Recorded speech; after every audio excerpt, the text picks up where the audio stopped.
እንደምን ከርማችኋል ውድ ቤተሰቦች በያላችሁበት ሰላሙ ጤናው ፍቅሩ እንዲበዛላችሁ እመኛለሁ። በአዲስ ከዚህ ቀደም የትም ባልታደማችሁት ባልሰማችሁት ለእናንተው ክብር ተብሎ በተከተበ ስራ ያገኛችኋለሁ። በርካታ ግሩም ጥዑም የሆኑ አዳዲስ የሥነ ጽሑፍ ስራዎችን ሁሌ የሚያዘጋጅልን ደራሲና ጸሐፊ ዘሪሁን ገመቹ ዛሬ ደግሞ አትሙችብኝ የሚል ርዕስ ይዞ መቀበሏል። ያንን ነው እንግዲህ ከሰሞኑ ቆይታ ብናደርገው ውድ ቤተሰቦች ሰፋ ባሉ ተከታታይ ክፍሎች ለማድረስ ነው ያሰብኩት። ያን ያህል በጣም የተንዛዛ የረዘመ ነገር የለውም። ስለሆነም በጥቂት ክፍሎች የሚጠናቀቅ ነው። ዛሬ የመጀመሪያው ክፍል ነው። እሱንም በተወሰነ መንገድ እንግዲህ ረዘም እንዲል ለማድረግ ሞክሬያለሁ።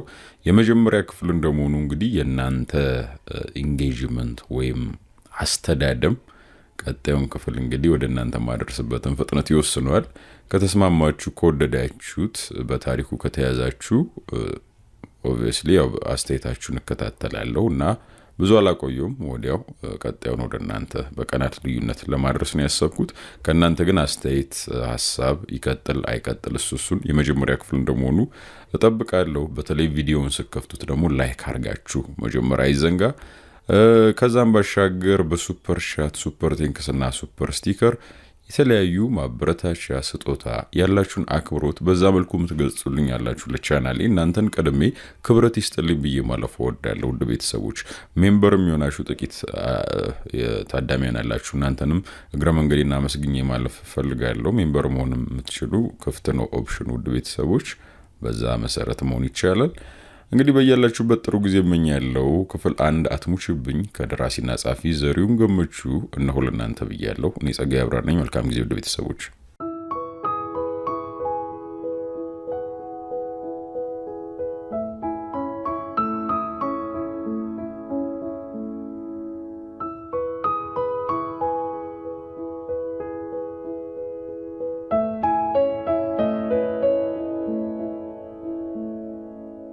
ደብረገነት ለልቤ ቅርብ የሆነች የትውልድ ከተማዬ ነች።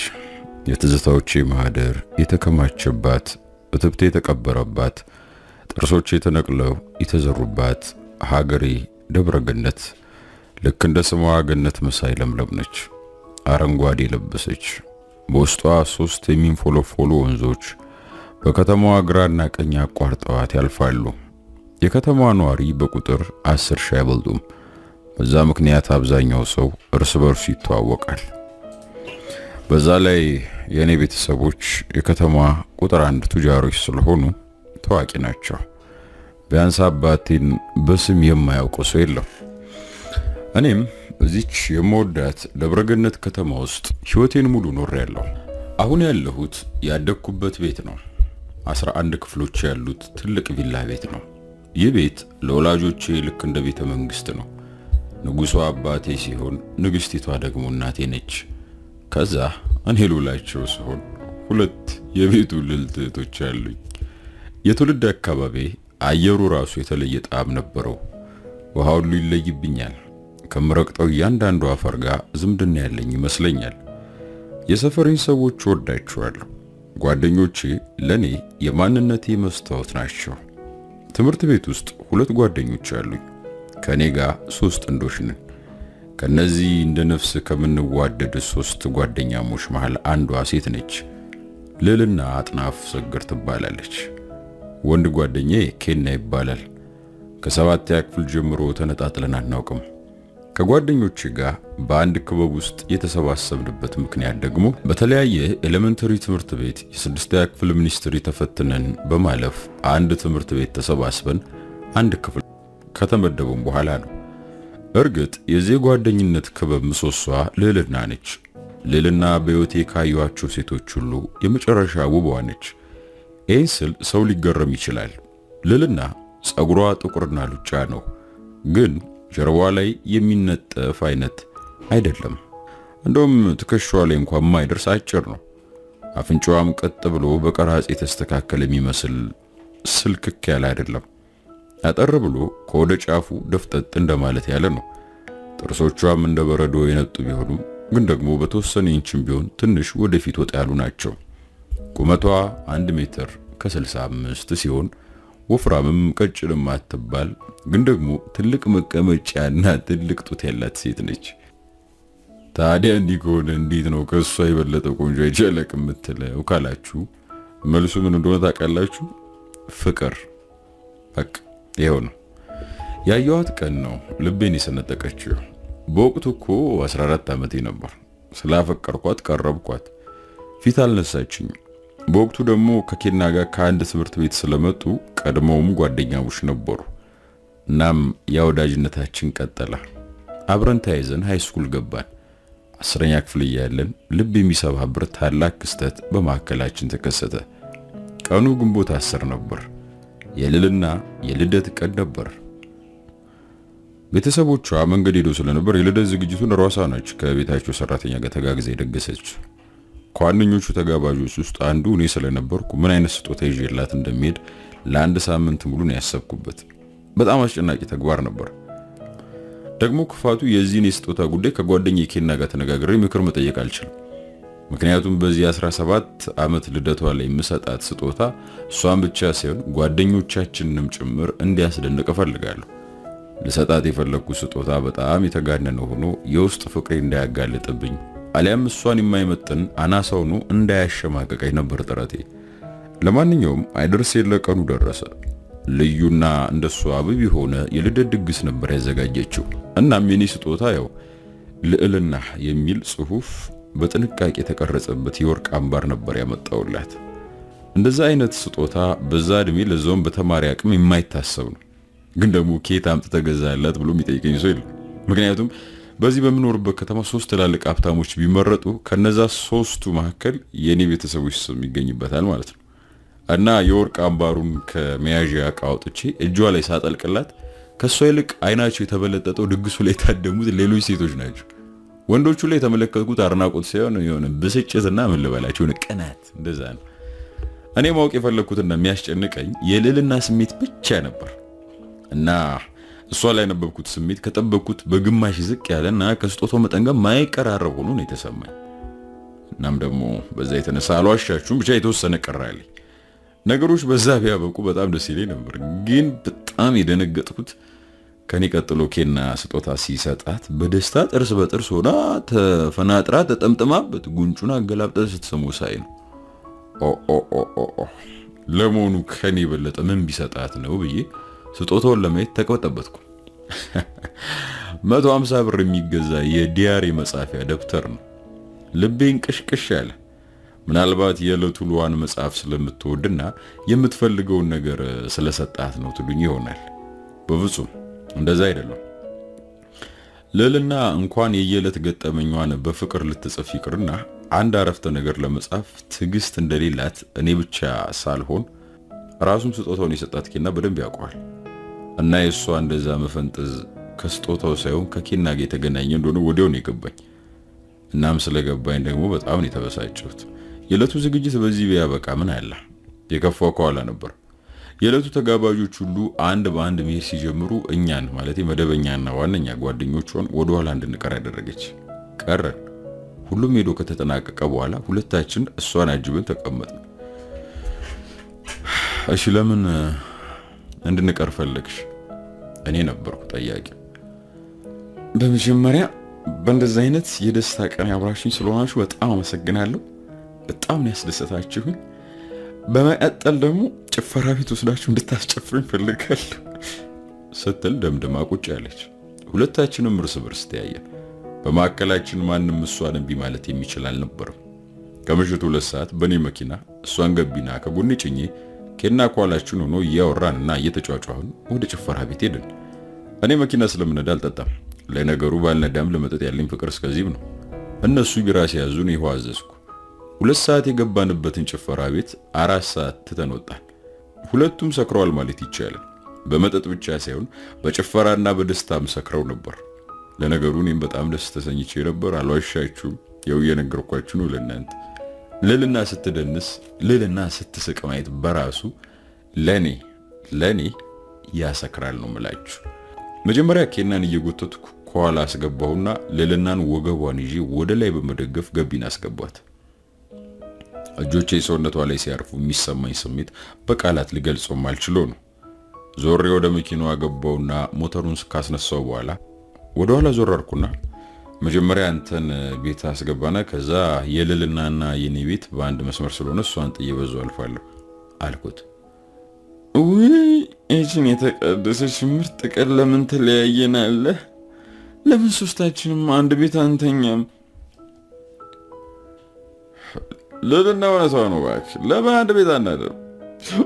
አንድ ቤት እንደር አለ ኬና። እናንተ ሰካራሞች፣ አሁን ውሳኔዎችን ሁሉ ወስነው እኔ ነኝ። ይሄን እድል እንኳን ስጡኝ። ትከሻዬን በልስልስ እጆቿ እየመታች ለምን ተብሎ አንተ ለኛ የምትወስንልን ስትል ጠየቀች። ምክንያቱም እናንተ ጥንብት ብላችሁ ስለሰከራችሁ የማሰብ አቅማችሁ ተዛብቷል። የማሰብ አቅማችሁ ከተዛባ ደግሞ የመወሰን ስልጣናችሁን ተነጥቋችኋል ማለት ነው። እባክህ እያሉ መማፀን ሲጀምሩ መኪናዋን አቆምኩ። ሀሳብን ቀየርክ ማለት ነው? አይ አይደለም፣ በቤት በራፍ ላይ ደርሰሃል ኬና፣ ውረድ እያልኩ ነው አልኩት። አይ ብለው ባለማመን ሁለቱም በመስኮት ተንጠራርተው ውጪውን ተመለከቱ። እንዴት ያበሽቃል በእናትህ፣ አዋዝም ደርሰናል። ገቢናውን ከፈትኩና ወርጄ በራፉን ከፍቼ ኬና እኔን ተደግፎኝ ወረደ። እንግዲህ አንተን ተገላገልኩ ብዬ ወደ ገቢኔ ተመልሼ ገባሁ። ልልና ቀበቷን ለመፍታት ስትታገል አየኋት። ምን እያደረግሽ ነው? የኔም ቤተሰቦች በዚህ ሰዓት አያስገቡኝም፣ እኔም እዚሁ ከሱ ጋር ማደር አለብኝ ስትል አበሳጨችኝም አሳቀችኝም። ሰካራም፣ ቤተሰቦችሽ በሀገር የሉም እባክሽ፣ ቤትሽ ነው የምታድሪው። ደግሞ ኬና ብቻውን የሚኖረው እንደላጣ አይደለም፣ ከአባቱ ጋር ነው የሚኖረው አልኩና መኪናውን አንቀሳቀሱ። ትንሽ እንደመበሳጨት ትንሽ እንደመወራጨት አለችና ከዛም ከተረጋጋሽ በኋላ መኪናዬን ወደ እነሱ ቤት አቅጣጫ ዙሬ መንዳት ጀመርኩ። በማከላችን ጸጥታ ሲሰፍን ጨነቀኝ። ለምንድን ነው ከሱ ጋር ማደር የፈለግሽው ስል ድንገት ጠየቅኳት። የጥያቄው መልስ ፈልጌ አልነበረም። እንዲሁ ከሷ ጋር ቃላት መለወጥ ስለፈለኩ ብቻ ነበር አፌ ላይ የመጣልኝን ጥያቄ ጠየቅኳት። አንተ ደግሞ ሳታውቅርተን አለችኝ። ግራ ገባኝ። ምኑ ነው ደግሞ የማውቀው? ጥያቄው እኔንም እሷንም ነው የጠየቅኩት። ኬናና እኔ ፍቅረኛሞች መሆናችን አሁን አንተ አታውቅም? ድንገት ፍሬኑን ጭምቅ አድርጌ ሲይዝ ወደፊት ተፈናጠረንና ወደ ኋላ ተመለሰን። ቀበቶ ባና ስር መስታወቱን በጭንቅላታችን ሳናፈርሰው አንቀርም ነበር። እንዴ ረጋ በል እንጂ እኔ ነኝ የሰከርኩት ወይስ አንተ አለችኝ። እንደምንም ለመረጋጋት ሞከርኩ። ኬናና አንቺ ፍቅረኛሞች ከመቼ ወዲህ? 1-3 ወር ሊሆነን ነው። ኮስተርተር ብዬ እና መች ልትነግሩ ነበር ያሰባችሁት? እኔ ወዲያውኑ እንገረው ብዬ ነበር። እሱ ግን ቆይ ትንሽ ተረጋጋል። ያው ኬናን ታውቀዋል፣ ነገሮችን በዝግታ ማስኬድ ነው የሚመቸው የሚል ማብራሪያ ሰጠች። በዝግታማ ቢሆን እንዲህ ከኛ ቀርሜ ፍቅር ጥያቄ ያቀርብልሽም ነበር የሚል መልስ ሰጥቷል። በዚህ ጊዜ እነሱ ቤት በራፍ ጋር ደርሼ መኪናዋን አቁሜ ነበር። ከኛ ቀድሞ ስትል እነማን ናችሁ እናንተ? ይቅርታ እኔ ለማለት ፈልጌ ነው። እንዴ አንተ ተፈቅረኛለህ እንዴ ብላ ሆዷን ይዛትም ፈራፍራ ሳቀችብኝ። ምን ያስቅሻል? ለምን አልስቅኝ? አንተ ከኔ ፍቅር ይሰልብኝ ያስብ ያላቀው። ለማንኛውም ኬና አይደለም የጠየቀኝ፣ እኔ ነኝ የጠየቅኩት። እንደውም ስጠይቀው ልክ እንደ ልጅ አገር ላስብበት ነበር ያለኝ ብላ አስገረመችኝ። ላስብበት? የእውነት ኬና እንደዛልሽ? አዎ እንደዛልኝ። እና በጣም ተበሳጨሽበት? እንዴ ለምን በሳጭበታል? ቀድሜ እኮ ፈቀርኩት ነኝ፣ ድንገት ነው የጠየቅኩት። እንደውም ወዲያው እሺ ብላኝ ነበር። ግራ አጋባ ነበረው። እና ከስንት ቀን በኋላ መልስ ሰጠሽ ብዬ በጉጉት ጠየቅኳት። ከ1 ወር ከ10 ቀን በኋላ ቁጥር ያለ ረሳሁትም። በመልሷ በጣም ነው የደነገጥኩት። 1 ወር ከ10 ቀን ሙሉ አስጠበቀሽ? ትቀልዳለህ? በጣም እኮ ነው የማፈቅረው። ገና ኤሌመንተሪ ያልን ጀምሮ ፍቅር ራሱ ምን እንደሆነ ሳላውቅ ነበር አይኔን የጣልኩበት። ገና ደረቴ ላይ ጡት ሳላበቅል በፊት ነው እሱን ወደፊት ባል ያድርጌ መሳኔ ጀመርኩት እና አይደለም 1 ወር ከምናምን 1 ዓመትም ቢያስጠብቀኝ በደስታ ለመጠበቅ ፈቃደኛ ነበርኩ። ዋናው መልሱ እሺ ሆነ እንጂ የጠበቀ የርዝመት ያን ያህል አያስጨንቀኝም። በውስጤ ስላለችው ነገር ማሰላሰል ጀመርኩ። እኔም እሷን ያፈቀርኳት ካየኋት ቀን ጀምሮ ነው እና የኔ ፍቅረኛ እንድትሆን እድሜ ልኬን ብጠብቃት እንደማይደክመኝ አውቃለሁ። እናም ያለችውን ተረድቻለሁ። ውስጤ ደከመ። በቃ እኩለ ሌሊት ሆነ አልኩና ቀድሜ ከመኪናው ወርጄ ደግፌ አወረድኳት። ትከሻዋን ይዤ ወደ ቤት ሸኘኋት። በቃ ደህና ደሪ የሚል ደካማ ድምፅ ከአንደበቴ ወጣ። እሺ ደህና ደር። እንደምታፈቅረኝ ማወቄ ጥሩ ስሜት እንዲሰማኝ አድርጓል ብላ ተስፋዬን አናረችው። እና አንድ ቀን አንቺ መልሰሽ ታፈቅርኛለሽ ልጠብቅሽ ስል በጉጉት ጠየኳት። ተንጠራራችና ጉንጬን ስማ አይ አላስጠብቅም፣ አሁኑኑ መልስ ልሰጥ እችላለሁ አለች። ልቤ ተንጠለጠለ። በጣም ደስ ይለኛል ብዬ በጉጉት መልሷን መጠበቅ ጀመርኩ። አንተ እንዲሁ ለዘላለም ምርጥ ጓደኛዬና ሚስጥረኛ እንድትሆን ነው የምፈልገው። ልቤ ኬና ብቻ ነው። ምንም ሳላስቀር ሙሉን ሰጥቼዋለሁ።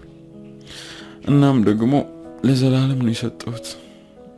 አዝናለሁ ብላ እጄን በዝግታ ለቃ የቤታቸውን የውጭ በራፍ በያዘችው ቁልፍ ከፍታ መልሳ ዘጋችው።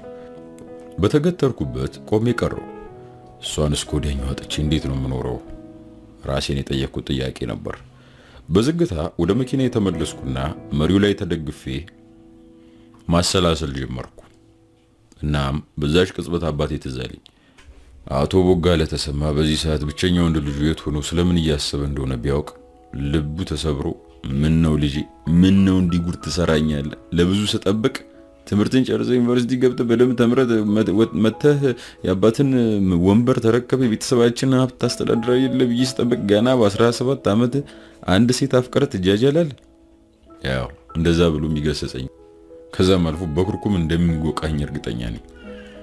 ኬና በትምህርት ቤት የእግር ኳስ ቡድን ውስጥ በጣም ጥሩ ተጫዋች ነው። የክንፍ አጥቂ ሆኖ ነበር የሚጫወተው። ሰውነቱ የፈረጠመ ነው። ቁመቱ መለሎና አቋሙም የሰጠ ነው። ኬና ለክለብ የመጫወት አቅም ያለው ልጅ ነው። በዚህ ችሎታው ትምህርት ቤቱ ድረስ ልጃገረዶች ሁሉ የአይናቸው ማረፊያ ነው። እንግዲህ እኔ ስፖርት ላይ እስከዚህም ነኝ፣ ግን ደግሞ በትምህርት ቤቱ ብቸኛ መኪና ያለኝ ደግሞ እኔ ነኝ። ከአስተማሪዎች መካከል እንኳን ያለው የለም። በዚህ የተነሳ በትምህርት ቤቱ የሱን ያክል ዝነኛና የአይን ማረፊያ ነኝ። የሚገርመው ደግሞ ሁለታችንም የቅርብ ጓደኞች መሆናችንና አሁን ደግሞ በአንድ ሴት ዙሪያ የምንሽከረከር መሆናችን ነው።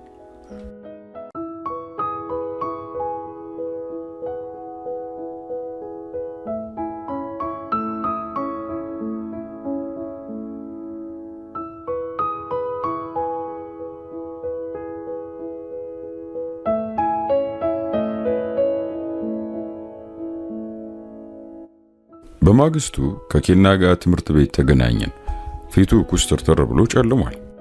ምን ነው ስካሩ አለቀቀም እንዴ ስል ጠየቅኩት። በፈጣሪ እንዲሁ ሳስመልስ ነው ያደርኩት ታውቃለህ። ምን አላት ተጠጣ ይብቃ ብትለኝ ብዬ ነበር። እሺ አልጠጣም ካልኬም በኋላ ፍቅረኛ ጠጣ ስትል ተቀበለት ትጠጣለህ። እንግዲህ ልቆጣጠር አልቻልኩም። ኩስተርተር አለና ሰላም ፍቅረኛ ነው የምታወራው? ባክል ደብቀኛ አትሞክር። ማታ ልዕልና ሁሉንም ነገር ነግራኛለች። ስትሰከር ዘባረቀች እንዴ ሲል አበሳጨኝ። ራስ ምን ትደብቃለህ? ከኔ መደበቋ ምን አስፈለገ? ንዴቴን መቆጣጠር አቃተኝ። በመጥፎ አትውሰድብኝ፣ አንተን ማስከፋት ስለማልፈልግ ነው ሲል መለሰልኝ። ምን አልኩት። ከተቀመጥኩበት የእንጨት መቀመጫ ተነሳውና ፊት ለፊቱ ተገጠርኩ። ራቅ ብሎ ለሚመለከት ሰው ቦክስ ልገጥም የፈለኩ ነው የሚመስለው። እርግጥ መንጋጭላውም ብነረተው ደስ ይለኛል፣ ግን ክፋቱ መልሶ አይመታኝም። ስለማይችለኝ ወይም ስለሚፈራኝ አይደለም።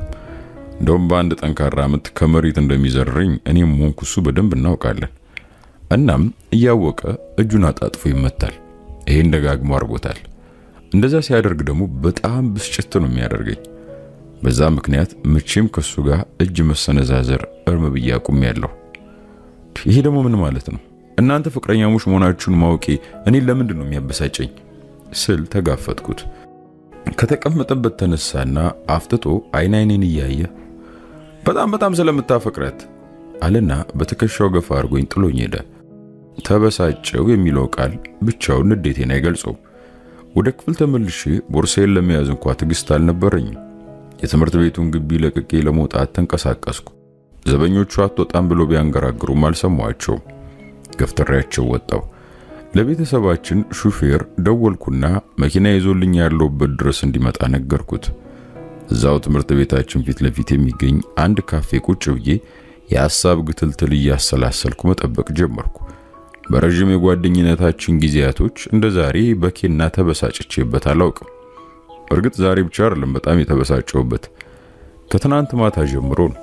ልልና ከሱ ጋር ፍቅረኛሞች መሆናቸውን ከነገረችኝ ደቂቃ ጀምሮ በጣም እንደተበሳጨው ነው። አሁን ደግሞ ልልናን በጣም እንደማፈቅራት ማውቁ ሲነግረኝ በብስጭት ላይ ብስጭት ጨመረብኝ። እንዴት ሊያውቅ ቻለ?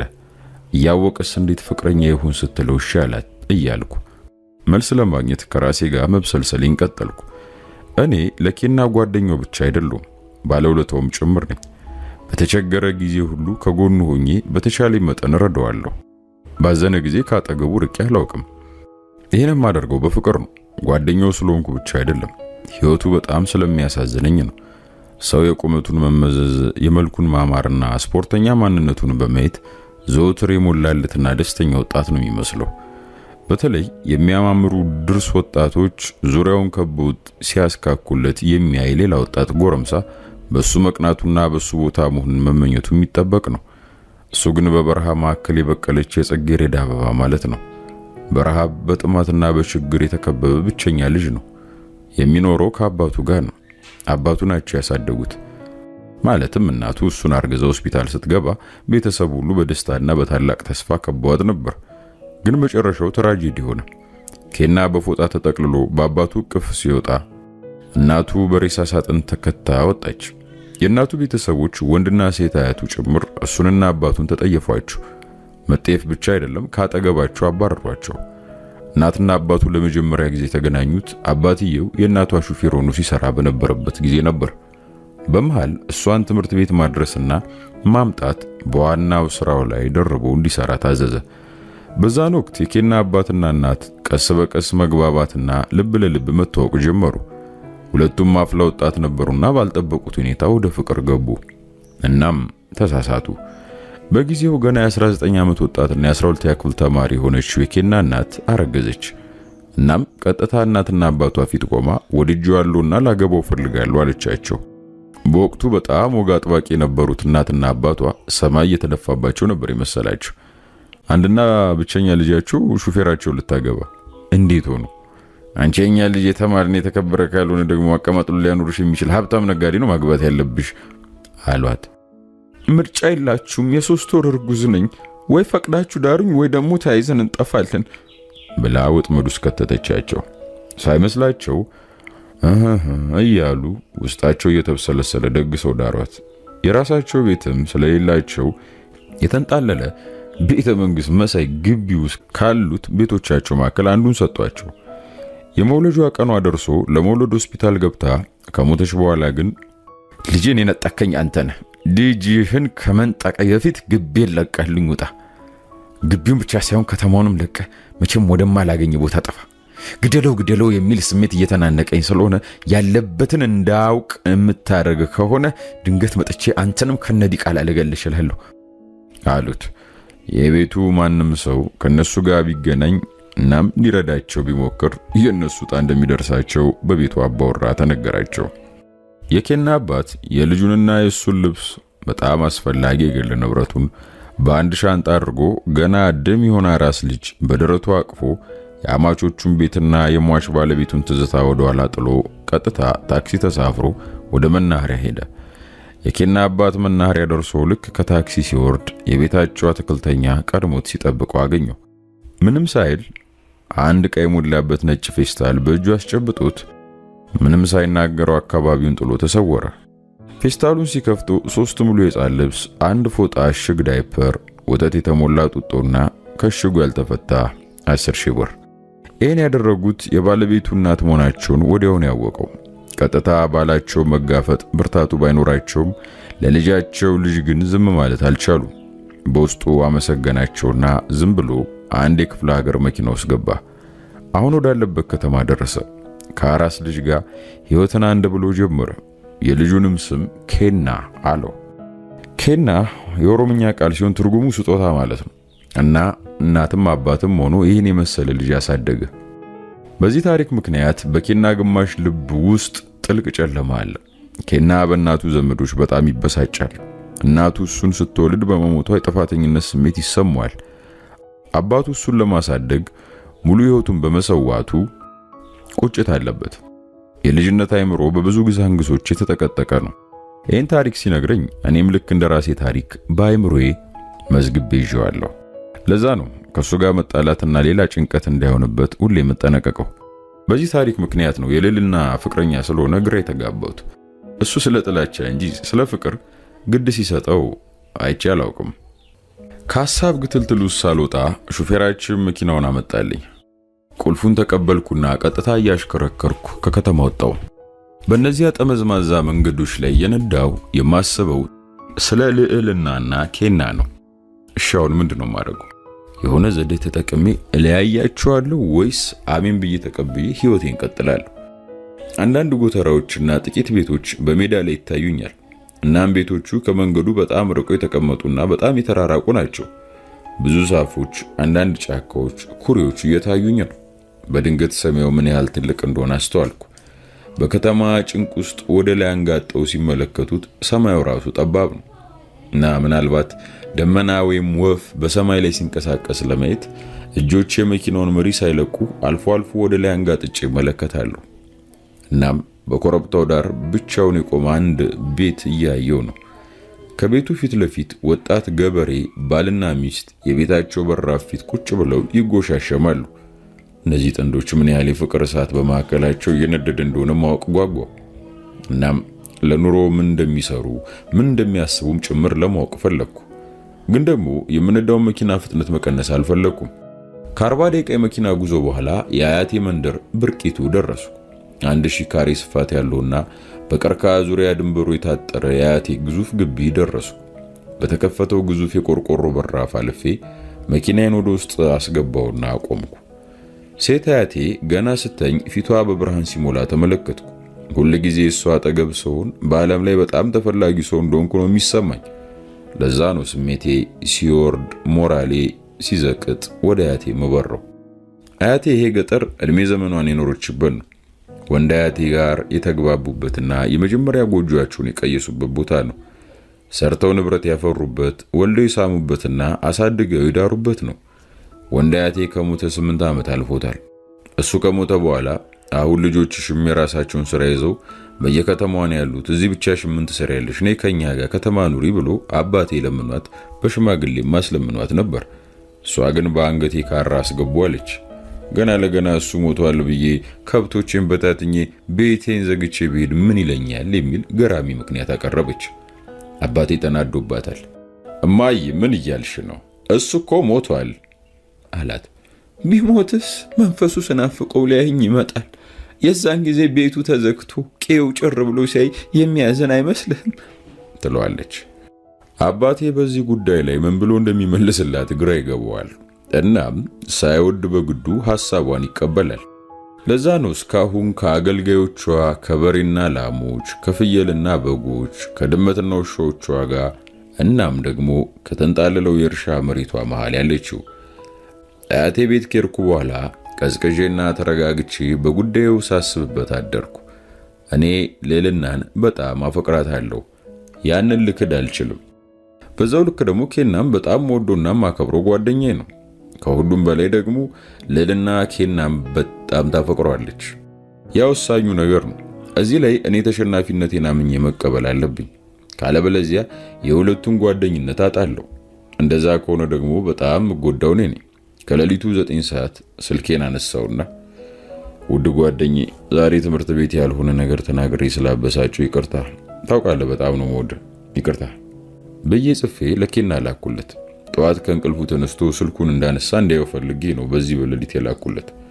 ከዛም እንቅልፍ ወሰደኝ። ጠዋት 2 ሰዓት ነው አያቴ ቀሰቀሰችኝ። ምን ነው አያቴ ገና እኮ ሌሊት ነው ስል ተነጫነጭኩባት። ቁርስ ብላ ምትለኝ ነበር ይመስለኝ። ተነስ፣ ወንድ ልጅ ወፍ ከጮሽ በኋላ አይተኛም።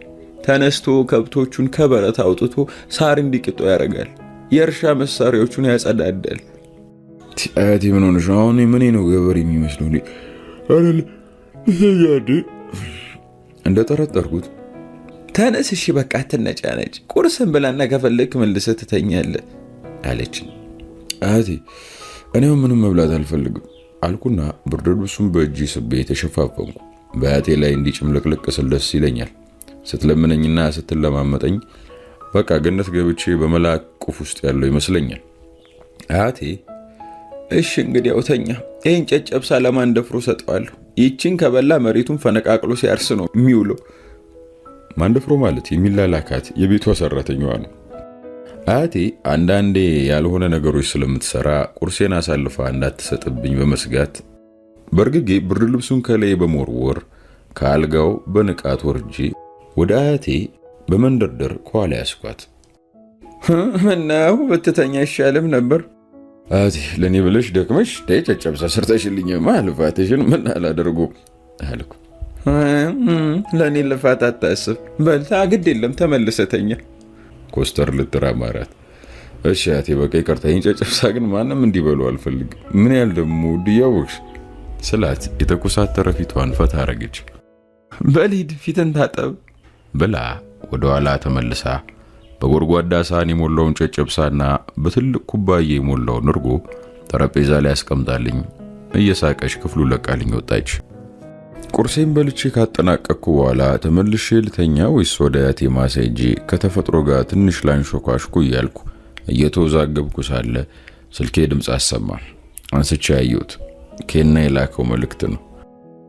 እኔም ነጭናጫ ልጅ ሆኜብህ ነበር፣ ይቅርታ፣ ዛሬ ቀዳሚ ነው፣ አብረን አሉ ይላል። ደስ ይለኝ ነበር ግን ከተማ አይደለሁም፣ ቡሪቱ አያቴ ጋር ሄጃለሁ፣ ነገ ነው የምመለሰው አልኩና መልሼ ጽፈለት ወደ አያቴ ሄድኩ። እንደ ኩሽና የምትጠቀምበት ጢስ የጠጣ የሳር ቤት ውስጥ ነበረች። አያቴ እዚህ ነሽ እያልኩ ወደ ውስጥ ገባሁ። ና የኔ ጀግና፣ ምን ፈለክ? ናግባ። ገባውና አጎዛ የተነጠፈበት መደብ ላይ ተቀመጥኩ። አያቴ ምድጃዋ አጠገብ ተቀምጣ ቡና እየጠጣች ነው። ቡና ልስጥህ እንዴ ስትል ጠይቀችኝ። አያቴ ተማሪ ቡና አይጠጣም። ጥሩ፣ ለመሆኑ ማን ያስከፋ? ከአባት ጋር ተጣላ ስትል ያልጠበኩትን ጥያቄ ጠይቀችኝ። እንዴ አያቴ ኧረ ከአባቴ ጋር እኔ ሰላም ነኝ። ታዲያ ማን ያስቀየም? ኧረ ማንም አላስቀየመኝም። የምጸት ፈገግታ ፈገግ አለችና አይ ትናንት እንደመጣ ነው ያወቅኩት። አንተ እኮ ልክ እንዳያተን ደስታችሁም መከፋታችሁም እንደጻልሽ ፊታችሁ ላይ ይነበባል ብላ አስገረመችኝ። በጀመረችው ድል መቀጠል ስላልፈለኩ አያቴ እሱን ተይና ዳማን መጋለብ ፈልጌ ነበር። ጓሮ ታስሯል፣ ማንደፍሩን ኮርቻውን ጫንልኝ በለው፣ ግን እንዲያው ተጠንቀቅ አለችኝ።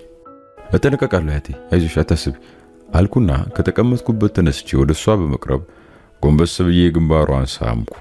የሳር ቤቱን ለቅቄ ወጣሁ። ከፍ ባለ ድምፅ ማንደፍሩን እየጠራው ወደ ጓሮ ሄድኩ። ማንደፍሩ እንጨት ሲፈልጥ አገኘሁት። የምፈልገውን ነገርኩት። በፍጥነት ዳማን ኮርቻውን አስተካክሎ ጫነልኝ። እርካቡን ተንጠላጥዬ ፈረሱ ላይ ወጣሁ። ፈረሱም እየሰገረ ይዞኝ ወጣ።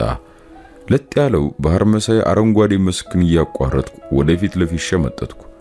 ለስላሳና እርጥቡ አየር ፊቴን ሲገርፈው ለየት ያለ ንቃት ስሜት ተሰማኝ። ነፍሱን ይማረውና ፈረስ መጋለብ ያስለመደኝ ወንድ አያቴ ነው። ገና 8-9 ዓመቴ ላይ ያለው ውርንጭላ ፈረስ ላይ ያስቀምጦኝ ፈረስ እንድጋልብ ያደርግ ነበር። እኔ ደግሞ ለምን እንደሱ በትልቅ ፈረስ አልጋልብም ብዬ አኮርፍ ነበር። ከዛ በ10 ዓመቴ ፈቀደልኝ። ምንም አይነት ፍራቻውም ወርቃለሁ የሚል ስጋት አልነበረብኝም። እንደው ሸርተት ብዬ ልውደቅ ብል አያቴ ካለበት በአየር ላይ ተንሳፎ መጥቶ ከመውደቅ የሚያድነኝ ነበር የሚመስለኝ። አያቴ በሕይወት እያለ ፈረስ መጋለብ ብቻ ሳይሆን ምንም ነገር አልፈራም ነበር። አባቴን እንኳን አልፈራው፣ ምክንያቱም አያቴ ነበረልኛ። በዛ ነጎድጓዳማ ድምፁ ልጄን አትንኩት ሲል ይሰማኝ የነበረው ኩራት ልዩ ነበር። በቃ እሱ የሀገሪቱ ንጉሥ፣ እኔ ደግሞ የእሱ ተወዳጅ ልዑል እንደሆንኩ ነበር የማስበው። በህይወቴ ለመጀመሪያ ጊዜ ፈራሁት እሱ ሞቷል ያሉኝ ቀን ነው። 11 ዓመቴ ነበር። ሰው እንደሚወለድ እንደሚያድግና በማንኛውም የእድሜ እርከኑ ላይ በብዙ ምክንያቶች ሊሞት እንደሚችል እኮ በደንብ አውቃለሁ። ግን አያቴ እንደሌላ ማንኛውም ሰው እንደ ቀልድ ሊሞት የሚችል አይደለም። የሱን ሞት መቀበል የምችለው ጉዳይ አልነበረም። ከመሞቱ ከአንድ ሰዓት በፊት አስጠርቶኝ ነበር። መኝታ አልጋው ላይ ተኝቶ ነበር። ሴት አያቴ ከጎኑ አልጋው ጠርዝ ላይ ተቀምጣ በስስት አይኑን እያየች ነበር። እሷ አንገቱን ወደ እኔ ዘንበል አደረገና በረገበና በሚንቀጠቀጥ ድምፁ ና የኔ ልጅ ና የኔ ጀግና አለኝ። ፈራ ተባ እያልኩ ወደሱ ተጠጋሁ። አያቴ ሽክ ብሎ ለብሶ ከላይ ነጭ ጋቢ ደርቦ ነጭ ጭራውን ከወዲያ ወዲህ እያወናጨፈ ግቢው ሲንጎማለን ነው እንጂ እንደዛ ደክሞ አልጋ ላይ ተዘርሮ አይቼው አላውቅም። ስሩ ስለተቀመጥኩ እጆቼን ይዞ እየዳበሰኝ ልጅ እኔ ልሄድ ስለሆነ አያትህን ተንከባከባት፣ መሬቴን ደግሞ እንዳይሸጡት ያንተ ነው፣ ስታድግ በትራክተር ታርሷለህ። መሬት የሰው ልጅ የህልውና መሰረት ነው፣ አይሸጥም አለኝ። ግራ ስለገባኝ እንዴ አያቴ ጥለኝ ነው የምትሄደው? እኔን ጥለኝ እንድትሄድ አልፈልግም። ሴት አያቴ በዝምታ እንባዋን እያዘራች ነበር። አያቴ እንደምንም ትንፋሹን ሰበሰበና ለይህ የሰው ልጅ ቀድሞውንም ወደዚህ ምድር ሲመጣ አንድ ቀን ጥሎ መሄዱ የማይቀር ግዴታ ነው። እኔ አያት በዚህ ምድር በቂ ጊዜ ኖሬያለሁ። አሁን እንደተፈራሁ እንደተከበርኩ መሄድ ነው የምፈልገው። ነግሬሃለሁ። አያትህን ለአንተ ትቻት ነው የሚሄደው አደራ አለና እጄን ወደ ራሱ ጎተት አድርጎ በደረቀ ከንፈሩ መዳፌን ሳመኝ። እያለቀስኩ የአያቴን መኝታ ክፍል ጥዬ ወጣሁ። ከዛም በኋላ የአያቴን መልክ ደግሜ አላየሁትም። ከአንድ ሰዓት በኋላ ሞቷል ተብሎ ታወጀና ግቢው ሁሉ በለቀስተኞች ተሞላ። ስለ አያቴ እያሰብኩ ብዙ ርቀት ተጉዤ ነበር። የፈረሱን ልጓም ወደ ራሴ ጎተትኩና ወደ ኋላ እንዲዞር አድርጌ የመልስ ጉዞ ጀመርኩ። እቤት እንደደረስኩ ፈረሱን ለማንደፍሮ አስረክቤ በድካም የዛለ እግሬን እየጎተትኩና በጃኬቴ ጫፍ የግንባሬን ላብ እየጠረኩ ወደ ትልቁ ቤት ስጠጋ ተንከትካች የሴት የሳቅ ድምፅ ሰማሁ። የማውቀው ድምፅ ነው። ድካሜ ሁሉ ለቆኝ ፈጠን ብዬ ስገባ ኬናና ልልና ጎን ለጎን ተቀምጠው ከፊት ለፊታቸው የተቀመጠችውን አያቴን እያወሩ ይሳሳቃሉ። በጣም ደስ አለኝ። ቲናት ምን አይነት ሰርፕራይዝ ነው ብዬ ወደ ውስጥ ገባሁ። ልልና አንተ ብቻ አያት ጋር የምትመጣው ደፋር አለች። ሁለቱንም ሰላም አልኩና ከአያቴ ጎን በመቀመጥ ጨዋታቸውን ተቀላቀልኩ። ወዲያው አያቴ አንተ ከመጣህ እኔ ጎረቤት ለቅሶ ስላለ ደረስ ብዬ ለምጣ ብላ ከማከላችን ተነስታ ወደ ጓዳ ገብታ ነጠላ ደረበ ወጣች። ቤት ውስጥ ሶስታችን ቀረን። እናንተ እንዴ መጣችሁ? ፈጽሞ አልጠበኩም ጭራሽ ማለት ነው አልኳቸው። ጠዋት ሚዜች ስትልክልኝ እዚህ እንዳለ ነግረኝ ነበር። ከዛ ይቺን እብድ አገኘኋትና የሆነ ቦታ ወስዳ አዝናናኝ አለችኝ። ከዛ ገንዘብ ሳላውጣ የት ላዝናናሽ እችላለሁ ብዬ ሳስብ አያቴ ትዝ አለች። ወደዚህ ይዣት መጣሁ እላለሁ ብሎ መለሰልኝ። ኬና አያቴን እንደራሱ አያት ነው የሚያያት። ቢያንስ በወር አንድ ቀን ተከትሎኝ መጥቶ ይጠይቃታል። አንዳንዴም ምን ያልሄድም ብሎ ራሱ ብቻው መጥቶ ዘና ብሎ አድሮ ተመልሶ ይሄዳል። አያቴም እጅግ በጣም ነው የምትወደው። ከዚህ ሲመጣ እኔ ኖርኩም አልኖርኩም ከኔ እኩል ነው የምትንከባከበው። እንደውም መጥቶ ሲመለስ በኪሱ የታክሲ እያለችላ ለኪሱላ ሸጎጥ ታደርግለታለች። ለኔ የብር ችግር እንደሌለብኝ ስለምታውቅ እንደዛ አታደርግም። ወይ አፈር ልብላ ካለ እናት ያደገ ልጅ ስንት ሰዓት በውስጡ አለ ትላለች። በነፃ መዝናናበት ነው ያልከው? የባጃጅ ሳትከፍል አዝለ ነው እንደዚህ ድረስ ያመጣት አልኩት። ልዕልና ጣልቃ ገባች። አይገርምም? የባጃጁን ራሱ እኔን ያስከፈልኝ። ስንመለስ ደግሞ ባንተ መኪና ነው እና እንዳለው በነፃ ሸወደኝ ማለት ነው አለሽ ልዕልና። ግን እኮ እኔ ወደ ከተማ የምመለሰው ነገር ነው እና ታዲያ ዝምሽ ዛሬ እንመለሳለን ሲል ኬና መለሰልኝ። ይመለሳሉ ብዬ ያሰብኩት ልዕልና ከቤት የማደር ፍቃድ ታገኛለሽ ብዬ ስላልገመትኩ ነው። እውነት ታድራላችሁ? በጣም ደስ ይላል። ግን ቤተሰብ እንደፈቀደልሽ ስል ልዕልናን ጠየኳት። ባክናቴ ለስራ ትናንት ነው ዱባይ ሄደችው። ከ15 ቀን በኋላ ነው የምትመጣው። የልዕልና እናት ነጋዴ ነች። እቃ ከዱባይ በማምጣት አዲስ አበባና ደብረ ገነት ላይ ታከፋፍላለች። አባቷ በቋሚነት እዛው ዱባይ ነው የሚኖሩ።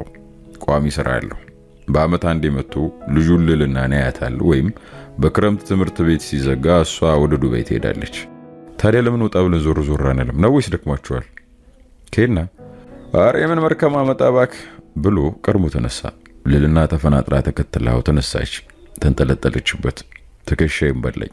በዝግታ ከተቀመጥኩበት ተነሳውና ከኋላ ተከተልኳቸው። ወዴት እንሂድ ሲል ኬና ጠየቀ። ለምን ወደ ቡርቂቱ ፏፏቴ አንሄድም የሚል ሐሳብ አቀረብኩ። ልዕልና እንዴ ፏፏቴ ያላችሁ እንዴ ስትል ፈነጠዘች። አየኛ ፏፏቴ አይደለም የመንደራችን ማለት እዚሁ ሁሉ ቀበሌ ጋር ንብረት ነው። ኑ በቃ እንሂድ አልኳቸውና ፊት ለፊት እየሄድኩ መንገድ መራቸው ጀመር። እርግጥ ኬና መንገዱንም ፏፏቴንም በደንብ ነው የሚያውቀው። ግን መንገድ መሪ መስዬ ከፊት ፊት መራመድ የፈለኩት ለፍቅረኛሞች ትንሽ ስፔስ ወይም ቦታ ልሰጣቸው ስለፈለኩ ነው። ሲንሾካሾኩ ለማድመጥ ጆሮዬን ወደ ኋላ ቀስሬ በጥራት ለማድመጥ የሚያሞከርኩ ነው። በተመሳሳይ ሰዓት ወይኔ ገጠሩ ደስ አይልም ስትል ጠየቀችው። ይላል በጣም ደስ ይላል ሲል መለሰላት። ፊት ለፊታቸው ያለችን ጎጆና በራፉ ላይ ተቀምጦ የሚጫወቱ ህጻናት እየጠቆመች ነው የምትለው። አስበዋል ያቺኛ ጎጆ ሆና አንተ ከርሻው ደክሞ ስትመጣ እኔ ራት ሰርቼ ስጠብቅ አስበዋል እንዴት ደስ እንደሚል። እና ሌላስ የቀረ ነገር የለም? ስንት ልጅ ልትወልጂልኝ አሰብሽ ሲል ማሽሟጠጥ በሚመስል የድምፅ ቃና መለሰላት። ጎበዝ ገበሬ ከሆንክና ማሳደግ ከቻልክ እንደምንም አራርቄ 6 ልጆች ወልድልሃለሁ። 3 ሴትና 3 ወንዶች ከፈለክም ከዛ በላይ። አራተኝ አረጋጊው። እኔ ወደዚህ ምድር በእርግማን ከመጣው በኋላ ሌላ ልጅ ወደዚህ ምድር ማምጣት የምፈልግ ይመስልሻል? ደግሞ እኮ ገና ፍቅረኛሞች ከሆነ ገና 3 ወር እንኳን አልሆነንም። በዛ ላይ ስኩል ትምህርታችን እንኳን አልጨረስንም። ስለምን ትዳርና ስለምን ልጆች ነው የምታወሪ? በኬና ንግግር ሽምቅቅ አልኩ። ለልዕልና እኔ ተሸማቀቅኩ። ምን ያለ እነዚህ ምኞቶችሽን ከኔ ጋር አብረን ብናልም ጉዬው ሽጉጥ ብላ ይሄን ምኞቷን በጆሮዬ ብታንሾካሹክ ኖሮ በአየር ላይ እንሳፈፍ ነበር። እንደውም እሷ ወገቧን ይዤ በአየር ላይ ያንሳፈፍ የኔ ፍቅር 6 ብቻ አይደለም 12 ልጆች ደርዘን እንድትወልጂልኝ ነው የምፈልገው በማለት መስማት የምትፈልገውን ቃላቶች አበስራት ነበር። ያው ግን ኬና ምን አለ የምን ትዳር የምን ልጅ ብሎ ህልሟን በአጭር ባይቀጨው። እሱ እንደዛ ካላ በኋላ ምንም አልተናገረችም። እንዳቆረፈች ወይም እንደከፋት እርግጠኛ ነኝ። ምናልባትም አይኖቿን ባግቶ ሊሆን ይችላል። ዞር ብዬ ለማረጋገጥ ድፍረት አላገኘውም። እንባ ከአይኖቿ ላይ ሲረግፉ ካየው በጣም እጎዳለሁ። ምናልባትም ኬናን የሆነ ነገር ተናግሬ ላስቀይም ይችል ይሆናል። እሱን ካስቀይም ደግሞ እርግጠኛ ነኝ ከሱ ቀርማ እሷ ነች የምታዝንብኝ። ለሷ ተቆርቆሬ እንደተናገርኩ ብታውቅ እንኳ ለውጥ የለውም። አሁን ማድረግ የምችለው ሙዳቸው መቀየር ነው። ወደ ኋላ ዞርኩና ሰዎች ደርሰናል አልኳቸው። ሁለቱም በየራሳቸው ሐሳብ ደንዝዘው ስለነበር አላስተዋሉትም። ደርሰናል ስላቸው ተነቃቁና ቀልባቸውን ሰብስበው አካባቢውን ማየት ጀመሩ። ከፊት ለፊታችን በ100 ሜትር ርቀት ላይ የዶቢ ተራራ ከነሙሉ ግርማ ሞገሱ ተዘርግቶ የዓለም የመጨረሻ ግድግዳ ይመስላል። ከግማሽ በላይ ሆነ አካሉ የባህር ዛፍ ቁመታም ዛፎች ተገጥግጠውበት ይታያል። ቀሪው ክፍሉ ደግሞ በሳር በቁጥቋጦና ሌሎች ዛፎች ለብሶ የወርቅ ካባ ለብሶ መድረክ ላይ በጸጥታ የተቀመጠ ውብ ሙሽራ ይመስላል። ከተራራው መሃል ፈንቅሎ የሚወጣው የምንጭ ውሃ ከአለቱ ጋር ሲጋጭ ወደ ነጭና አረፋ ይቀየርና ሸዋ በሚል ልዩ ድምፅ ታጅቦ ወደ ታች ይወርዳል። መሬት ሊደርስ 10 ሜትር ያህል ሲቀረው ተጠቅልሎ የመጣው የአረፋው ውሃ ይበተንና ሰፊ መሬት ይሸፍናል። ልዕልና አይኗን አፍጥጣና አፏን ከፍታ ለደቂቃዎች በመደነቅ ከቆየች በኋላ በፈጣሪ እንዴት ነው የሚያምረው ብላ የኬናን ክንድ ለቃ አረንጓዴ ሳር የለበሰውን መስክ በሩጫ እያቋረጠች ወደፊት ተስፈነጠረች። እኔን አልፋኝ ሄደች። ኬና በተመሳሳይ እርምጃ እየተራመደ ነው። ግራ ገባኝ። ሰው የተከተላት አትሮጥም እንዴ ስለው አስጎብኛው አንተ አይደለህ እንዴ ተከተላት፣ በኋላ ወሬ ቢያስበረግጋት ኃላፊነቱን የምትወስደው አንተ ነህ አለኝ። ከሱ ጋር ቃላት መመላለሱን ተውኩና ወደፊት መሮጥ ጀመርኩ። ስራዋ ስደርስ ከፏፏቴው 5 ሜትር ያለ ራቅ ያለ ድንጋይ ላይ ተቀምጣ ከፏፏቴው የሚስፈነጠረው ውሃ እንዳያረጥባት እየተጠነቀቀች የለበሰችውን ጂንስ ሱሪ ለማውለቅ ስትታገል ደረስኩና ባለውበት ደንዝዤ ቆምኩ። ሱሪዋን ሙሉ በሙሉ አውልቃ ድንጋይ ላይ አስቀመጠች። ደማቅ ሰማያዊ ቀለም ያለው ፓንት አርጋለች። ከዛ በላይ የለበሰችውን ጃኬት ደግሞ አውለቀች። ሸሚዟን ማውለቅ ስትጀምር ኬና አጠገባችን ቆመ። ምን እየሰራሽ ነው ሲል በመገረም ጠየቃት። በዚህ ጊዜ ሙሉ በሙሉ እርቃኗን ቀርታ ነበር። ሰውነቷ እንዴት ነው የሚማርከው! ደግሞ ጡቶቿ! መንፈሳችሁ ተኛላችሁ እንዴ? አታኙ?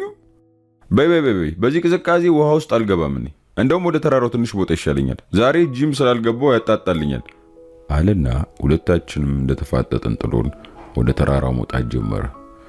ምሽቅ ነው። አብሮኝ እንዲሁም ብቻ ነው የምፈልገው። እሱ ግን ሁሌ እኔን መግፋትና ማራቅ ነው የሚፈልገው። ጥየው ሄደና ተመልሼ ወደ ህይወቱ ባልመጣ ደስታውን አልችለው አለችና በዝግታ እርምጃ በመራመድ ውሃ ውስጥ ገባች። በዝግታ ወደ መሃል እየጠለቀች ወደ ፏፏቴው ቀርባ ያ ውብ ገሏን ታስገርፈው ጀመር። ፏፏቴው ሰውነቷ ላይ ሲያርፍባት ያማት ይሆን የሚል ስጋት አደረብኝ።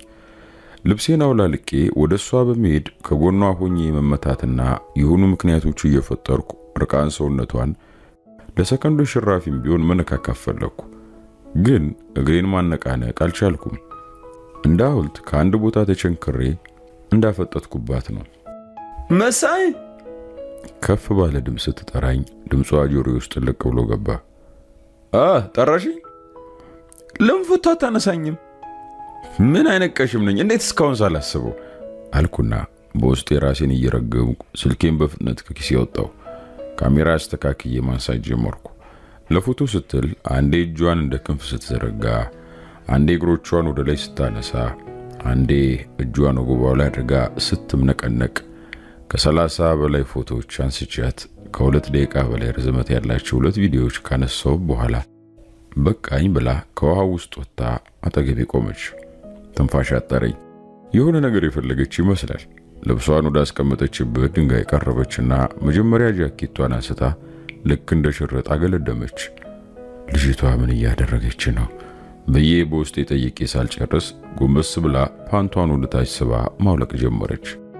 አስቡት እስኪ በጣም የምታፈቅሯት ሴት ከናንተ ፊት ለፊት በ1 ሜትር ርቀት ላይ ሆና ፓንቷን ስትወልቅ ብትየው ምን አይነት ስሜት ነው የሚሰማችሁ?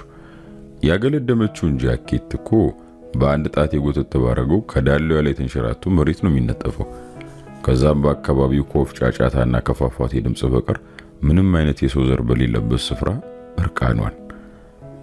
ሐሳቡ ራሱ ምራቅ በአፍ እንዲሞላ የሚያደርግ ነው በእውነቱ።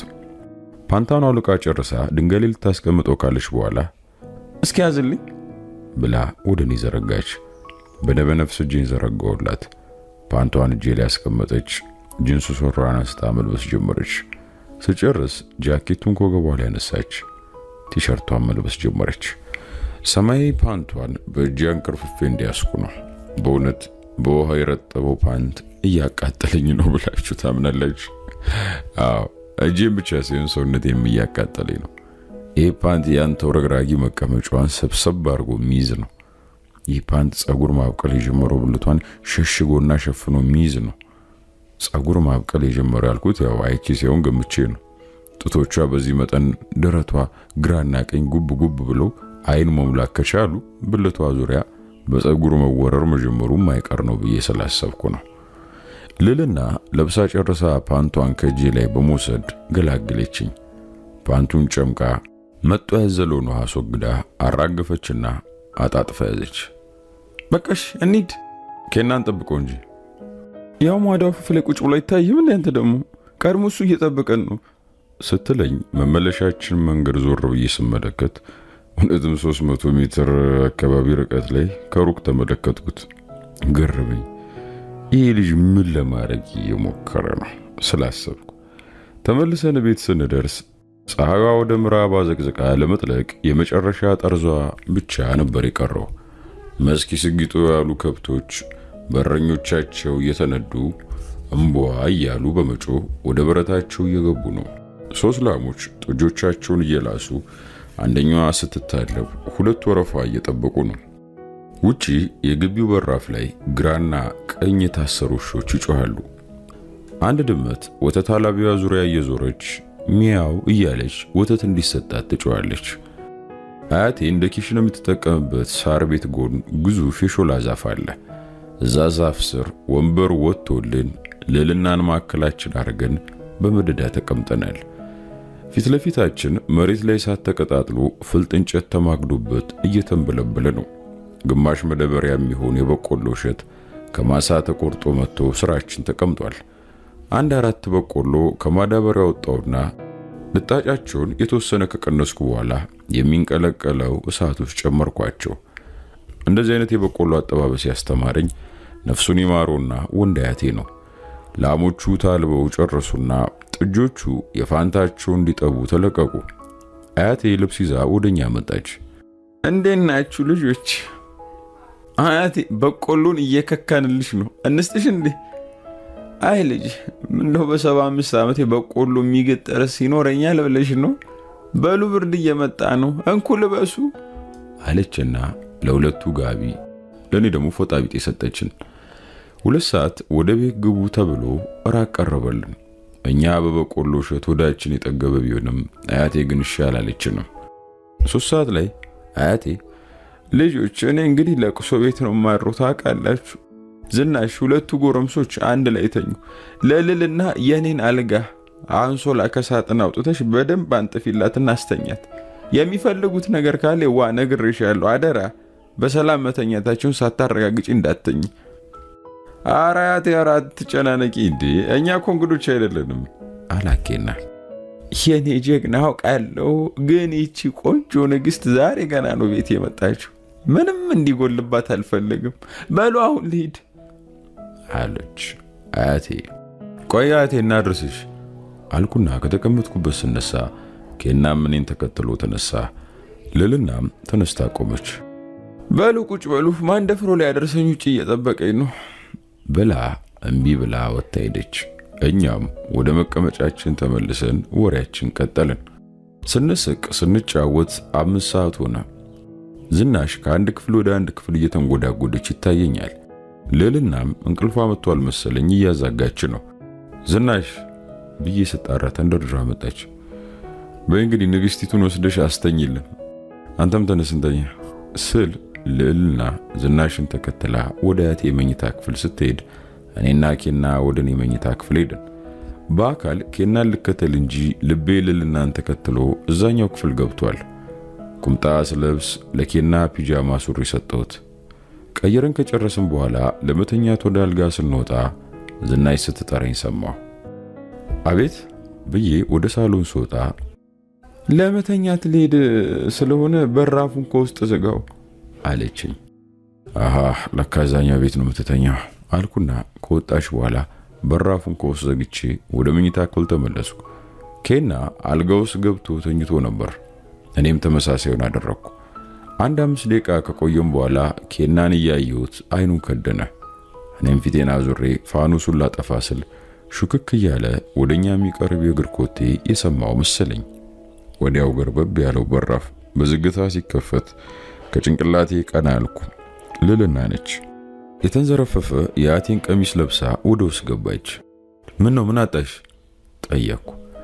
እኔ ብቻዬን መተኛት እፈራለሁ አለችና ከኔ ምንም መልስ አትጠብቅ በኬና በኩል ዞራ ጠጋ ብልልኝ እያለች ትገፋው ጀመር። እሱም እንደመባነም ብሎ ቀና ብሎ አያትና ምን ፈልገሽ ነው? እዚህ ከእናንተ ጋር ነው መተኛው፣ ጠጋ በልልኝ ባክሽን። የመሃል መተኛት አልወድም፣ ከፈለግሽ ለፊና ተኝ አላት።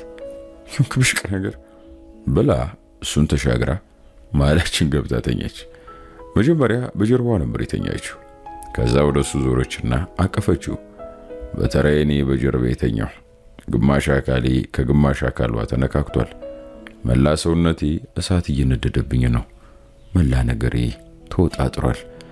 ቅድም እዛ ፏፏቴው ጋር የወለቀችውን ፓንት መልሳ አርጋው ይሆን? አሁን ቀስ ብዬ የለበሰችውን የአያቴን ቀሚስ ወደ ላይ ሰብስቤ ብገልባት ምንድነው የሚያጋጥመኝ? እርቃን ገላ፣ እርቃን መቀመጫ። ሳስበው ገና አቅሌ ልስት ነበር። ትንፋሼ ሁሉ ተቆራረጠ። እሷ እሱን ብታቅፈውም አንተ ደግሞ እሷን ዞረ ቀፋት የሚል ስሜት ተናነቀኝ። ግን እንዴት ብዬ ነው እንደዛ ማረገው? እሱ ማንኮራፋት ከጀመረ ቆየ። ምን አይነት ድድር ልብ ነው ያለው? እንዴት ይህን ውበት ታክሶ እንቅልፍ ሊወስዶ ቻለ? ሹልክ ብዬ ካልጋው በመውረድ አያቴ መኝታ ቤት ሄጄ መተኛትን አሰብኩ። አዎ ማድረግ የሚገባኝ ትክክለኛው ነገር እንደዛ ነው። ግን ደግሞ ይህን ዕድል በህይወቴ ሙሉ ላላገኘው እችላለሁ። መቼም ከሷ ጎን ተኝቼ ከሰውነቷ ተጣብቄ ትንፋሿን በአፍንጫ እየማኩ የማሳለፍ እድል ላይኖረኝ ይችላል። ይህ የዕድሜ ልክ ትዝታይና የዘላለም መጽናኛ ቢሆንስ እንደውም ይለይለት ብዬ ጭልጥ ያለ እንቅልፍ ውስጥ ያለው በማስመሰል የኩርፊያ ትንፋሽ እያሰማው ወደ እሷ ዞርኩና ከሰውነቷ በተሻለ ሁኔታ ተለጠፍኩ። ያ ሐር መሳይ ውብ ጸጉሯ ፊቴን አለበሰው። የናርዶስ ሽቶ መሳይ ሰማያዊ መዓዛ ጠረኗ ወደ ሰርኔ ስስበው ጫካን ለማቃጠል የተለኮሰና ያገኘውን ሁሉ የሚበላ ሰደድ እሳት ውስጥ የገባው መሰለኝ። ከታች የሰሜን ኮሪያው መሪ ሲደብረው ለሙከራ ያህል ወደ ባህር የሚለቀውን ሹልና ባለም ግርማ ሞገስ ሚሳኤል መሰል ብልቴም ቀጥ ብሎ ከለበስኩ ቁምጣ ፈትልኮ መቀመጫዋ ላይ መታከክና መተሻሸት ጀመረ። ወይ ፈጣሪ፣ ምን እየተፈጠረ ነው? ግን አሁን በዚህ ሰዓት እሷ እንቅልፍ ወስዷት ይሆን ወይስ እየሰማቸው? እየሰማች ከሆነ ሁለት ጎረምሶች መሃል እንዲህ ተጣብቃ እንዴት ስሜቷን ተቆጣጥራ ተረጋግታ ተኛች? እኔ ራሴ በሁለት ውብ ሴቶች መሃል በተኛ እንደሷ አድፍጬ ዝም ማለት እችላለሁ ብዬ አሰብኩ። በእርግጠኝነት ከባድ ፈተና ነው። ቆይ ተንቀሳቀሰች።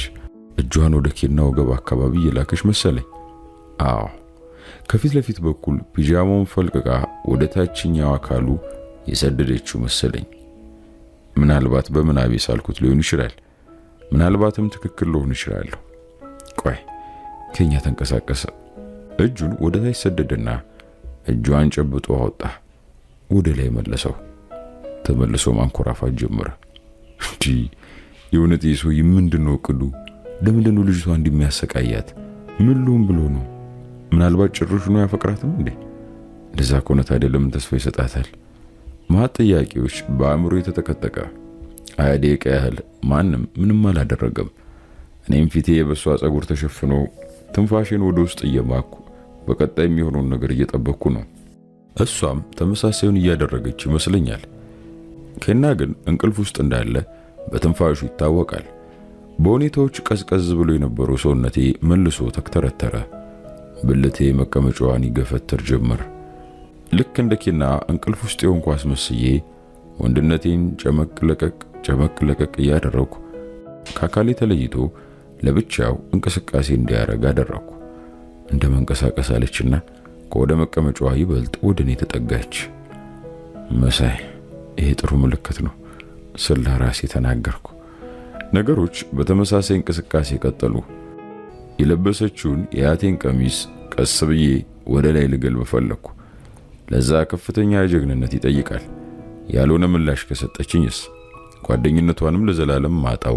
አለፍ ብላ ደግሞ ለኬና ሊደፍረኝ ነበር ብላ ብትነግረው ወዲያው በመሐከላችን ያለው ግንኙነትን አቋርጦ ከህይወት ይወጣል።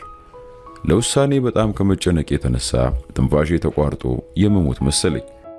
የሷን ቀሚስ ወደ ላይ መሳብ ድፍረቱን ባጣም እንደ መንጠራራት ብዬ ራሴን ቁምጣ ወደ ታች ሳብኩት። ብልቴ ተስፈንጥሮ በመውጣት ነፃ ሆነ። ወደ ነበርኩበት ቦታ ተመለስኩ። ቀስ ብዬ በስሎ ሞሽን መንቀሳቀስ ጀመርኩ። ምንም የመተባበርም ሆነ የተቃውሞ ምልክት አላሳየችም። መቼስ እንዳልተኛች እርግጠኛ ነኝ። ከፍተኛው ውዝግብ ውስጥ እንደሆነች ገባኝ።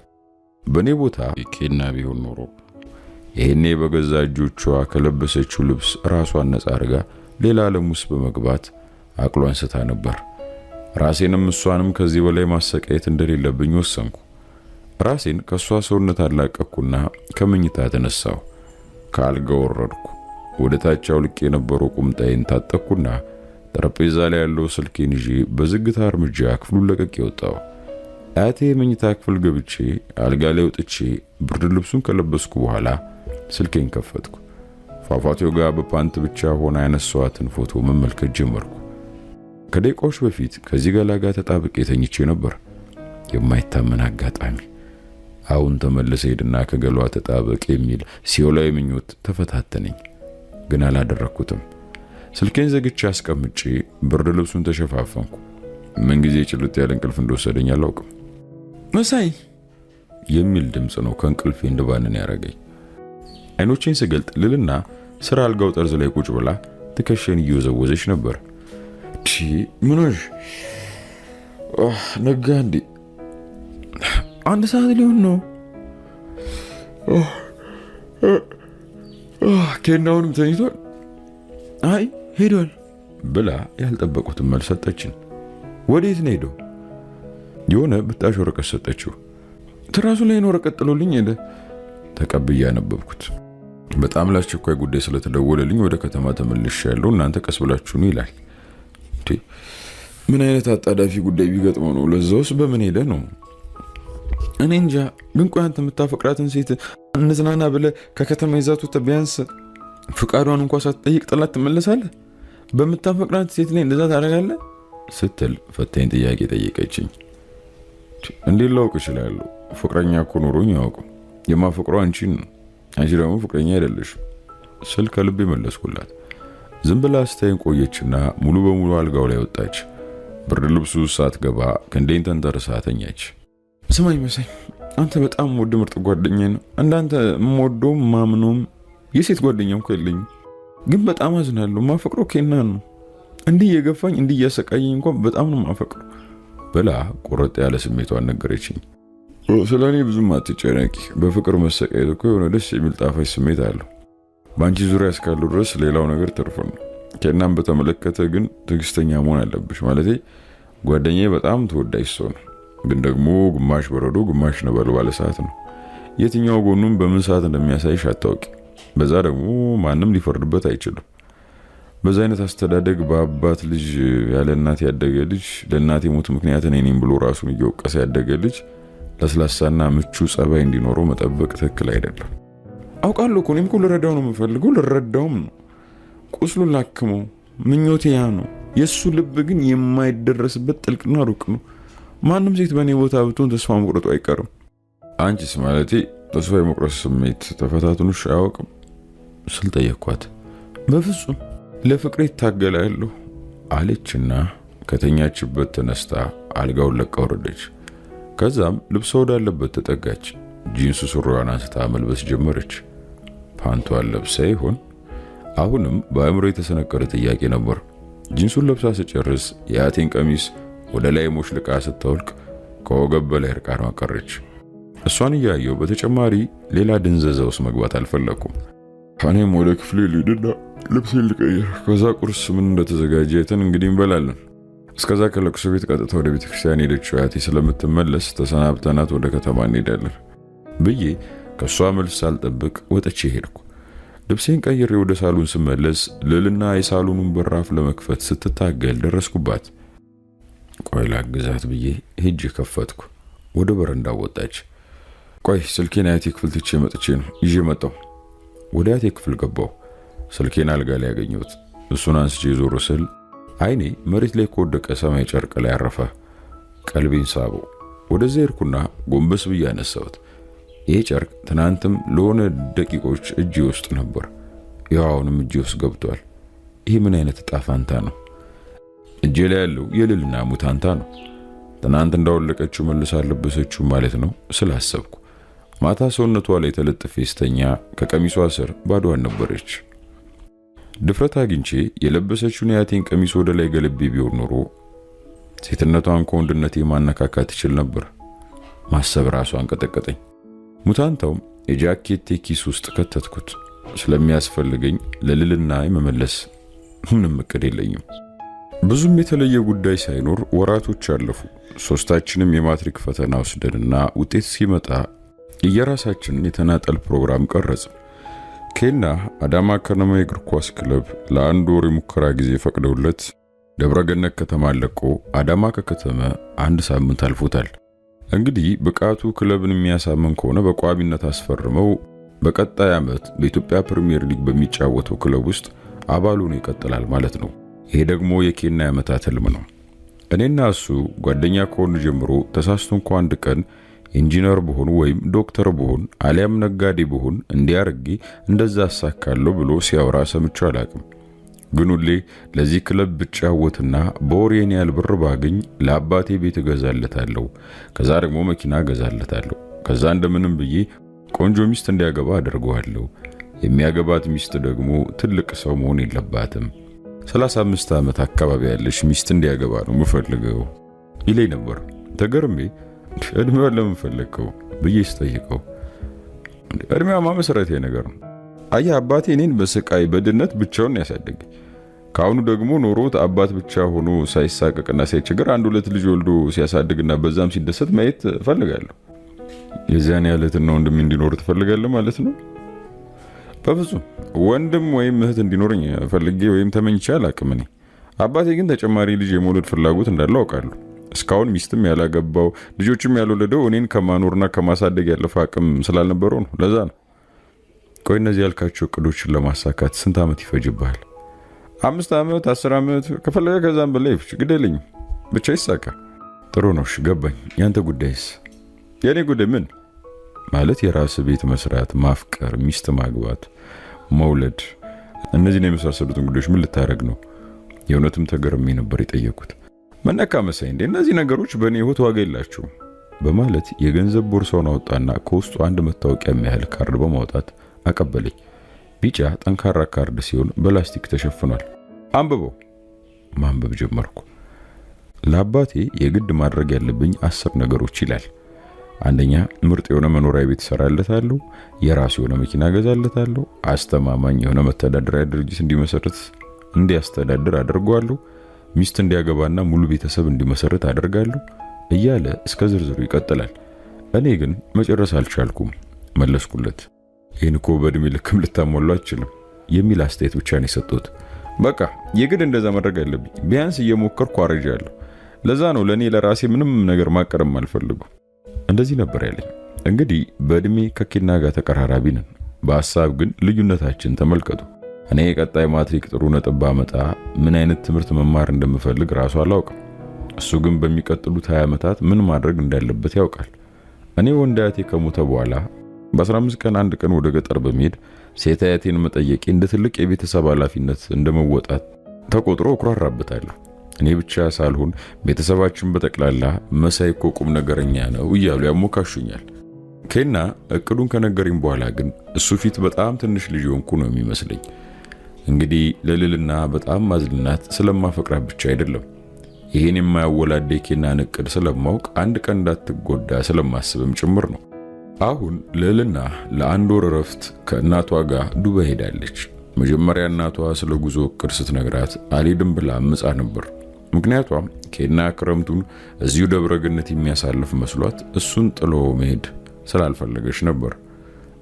ግን አዳማ እንደሚያሳልፍ ስታውቅ እናቷ ተከትላት ሄደች። እንግዲህ እኔ ከሁለቱ ጓደኞች የተለያይቼ በቤተሰቦች የድርጅት ውስጥ እየሰራው ክረምቱን ሳይሰለች ለማሳለፍ እየሞከርኩ ነው። ቆይ ልንና ከዱባይ እየደወለች ነው። ስልኩን ቪዲዮ ኮል ላይ ያደረኩት። አቺ አለሽ በአገሩ እንዴት ነሽ? ኧረ በለው አምሮብሻል አይገልጹም አልኳት። የእውነት ግን ጥሩ ስሜት እንዲሰማት እንጂ ስላማረባት አይደለም እንደዚህ ያልኳት። አይኖቿ አብጠዋል፣ ቀልተዋል። የዚህ ምክንያት ደግሞ ወይ በቂ እንቅልፍ አላገኘችም ወይ ደግሞ በሆነ ጉዳይ ያልቀሳለች ማለት ነው። ባካት ፎግረኝ። ቆይ መሳይ ዛሬ ኬናን በስልክ አውርተው ነበር እንዴ? አላወራሁትም። ምን ሆነ? ምንድነው? ከሆነ ምን አውቃለሁ። ከጧት ጀምሮ ስልክ ቀጠቅጣለሁ፣ እሱ አያነሳም። ያው እንግዲህ ትሬኒንግ ላይ ይሆናል። ትሬኒንግ ሲገባ ደግሞ ስልክ አይዝም።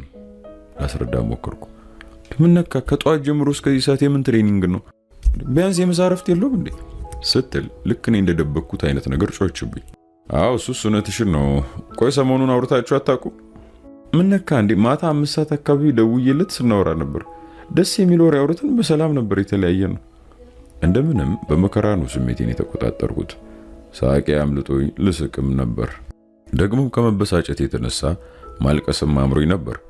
ነገር ግን ቪዲዮ ኮል ላይ ስላለው የገጽታዬን መለወጥ እየተከታተለች ስለሆነ እንደምንም ስሜቴን ተቆጣጠርኩ። መሳይ ወይዬ ምላሴን አዳልጦኝ ወይኔ ፍቅር ልል ነበር። እባክህ ደውልለት እናውራው፣ ስልክ አንሳላት ብለው። ትንሽ ቆይቼ እደውልልሃለሁ። እሺ በቃ አሁን ደውልለታለሁ ቃል ገባውላት። ወዲያው ግንኙነታችን ተቋረጠ። እናም ፈዝዤ ስላለችኝ ነገር ማሰላሰል ጀመርኩ። ለምሳሌ ከ3 ቀን በፊት ናፍቃኝ 7 ጊዜ ደውዬላት ነበር፣ ግን አንዴም አላነሳችልኝም ነበር። በጣም ደብሮኝ በጣም ከፍቶኝ ነበር። ግን እሷ ምንም ሳይመስላት ለስሜቴ ምንም ሳትጨነቅ ያው ዛሬ ስትፈልገኝ ደወለች። በአንተ ላይ እንዲደረግብህ የማትፈልገውን ነገር በሌላ ሰው ላይ አታድርግ የሚል አባባሊት ነው ያነበብኩት። ስልኬን የመልእክት መላኪያውን ከፈትኩና ሲመች ደውልልኝ አስቸኳይ ነው ብዬ መልእክት ላኩለት።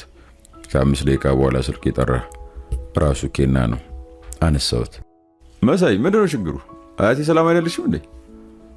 አራረጋገው ሰላም ነች፣ ምንም ችግር የለም። አይ አስቸኳይ ነው ስትለኝ እኮ በቀደም አያታችን እንደታመመሽ ነግረኝ ስለነበር ደነገጥኩ ታውቃለህ። አይደለም አሁን ልልና ከዱባይ ደውላ ነበር። ስልክ አላነሳልኝ ብላ ልታብር ነው እባክህ ብዬ ለምን እንደፈለኩት ነገርኩት። እቺ ልጅ ትንፋሽ አሳጣችኝ እኮ በእናት ይሄ ነገር ስር ሳይሰድ አንድ ነገር ማድረግ አለብኝ እንዴ ብሎ አስደነገጠኝ። ያልሆነ ነገር አድርጎ ልቧ እንዳይሰብሮ ፈራው። ያው ተረዳት እንግዲህ ፍቅር ስለያዛት እኮ ነው። ምን ነካ አንተ ደግሞ ጓደኛ አንተ አታስብ፣ የሆነ ነገር አደርጋለሁ። አሁን ደውላታለሁ። ቆይ እሺ ቻው በቃ ብዙ አልያዘ አልኩት። ስልኩን ዘጋሁት። ግን ደግሞ ሐሳብ ገባኝ። አመንኩትና ሐሳቤን ሰብስቤ ወደ ስራ ተመለስኩ።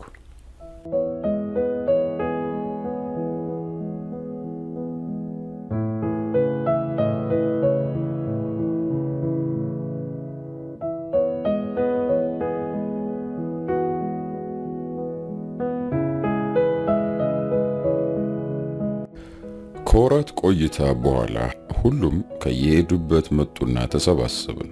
ኬና ሙከራውን አድርጎ ጨርሶ ነው የመጣው። ውጤቱን አልነገሩትም። ልዕልናም ከዱባይ የረፍት ጊዜዋን አገባዳ መጣለች። አገባዳ ማለት እንኳን አልችልም። ኬና ከአዳማ ወደ ደብረ ገነት በተመለሰ በሶስተኛው ቀን የመጣችው። ያ ማለት የመመለሻ ቀኗ በሱ መመለስ ላይ የተመሰረተ ይመስለኛል። ሰሞኑን የማትሪክ ውጤት ይለቀቃል እየተባለ ነው። እርግጥ በትልቅ ጉጉት እየጠበቅኩ ያለሁት እኔ ብቻ ነኝ። ኬና የፈለገ አይነት ከፍተኛ ነጥብ ቢያመጣ የክለብ ሙከራው እስከተሳካለት ድረስ ቅድሚያ የሚሰጠው ለእግር ኳስ ተጫዋችነቱ ነው። ልዕልና ደግሞ የህይወት ቅኝቷም ሆነ የነገር እርምጃ ኬናን መሰረት ያደረገ ነው። እሱ ነጥብ ቢመጣለት እንኳ የዩኒቨርሲቲ ትምህርቱን የመቀጠል እቅድ እንደሌለው ካወቀችበት ቀን አንስቶ የእሷን ፍላጎት ከስሟል። አሁን ሶስታችንም ተገናኝተን ዘወትር የምንገናኝበት ካፌ ቁጭ ብለን እያወራን ነው። እሺ ዱባይ እንዴት ነበረች ስል ጠየቅኳት። ምርጥ ነበረች፣ እናንተ ስለሌላችሁበት ግን ያን ያህል አስደሳች አልነበረም ስትል መለሰችልኝ። ይህን ስታወራ ግን አይኖቿ ኬና ላይ እየተንከራተቱ ነበር። የኔ አይኖች ደግሞ እሷ ላይ። አባትሽስ ደህና ነው? ያው እንደተለመደው በስራ ቢዚ ከመሆኑ በቀር እንግዲህ ሰላም ነው። እንግዲህ አንድ ቀን አብረን እንሄድ ይሆናል አልኩኝ። በእርግጠኝነት እንሄዳለን ስትል የኬና ስልክ ጠራ። በፍጥነት ከኪሱ አውጥቶ አየው። ተስፈንጥሮ ከመቀመጫው ተነሳና ቆመ። ወደፊት 3-4 እርምጃ ተራምዶ አነሳው። ሁለታችንም በሁኔታው ተደናቅጠናል። ምን ተፈጥሮ ነው? ማን የደወለለት እያልን በውስጣችን እያብሰለሰልን የሱን ሁኔታና እንቅስቃሴ እየተመለከትን ነው። የሚያወራው በትክክል እየተሰማኝ አይደለም፣ ግን አመሰግናለሁ እግዚአብሔር ይስጥልኝ፣ እሺ ችግር የለውም ሲል እየሰማው ነው። ነገሩ መርዶ ሳይሆን የምስራች እንደሆነ ገባኝ። ስልኩን ዘጋና ፊቱን እያበራ ብራቮ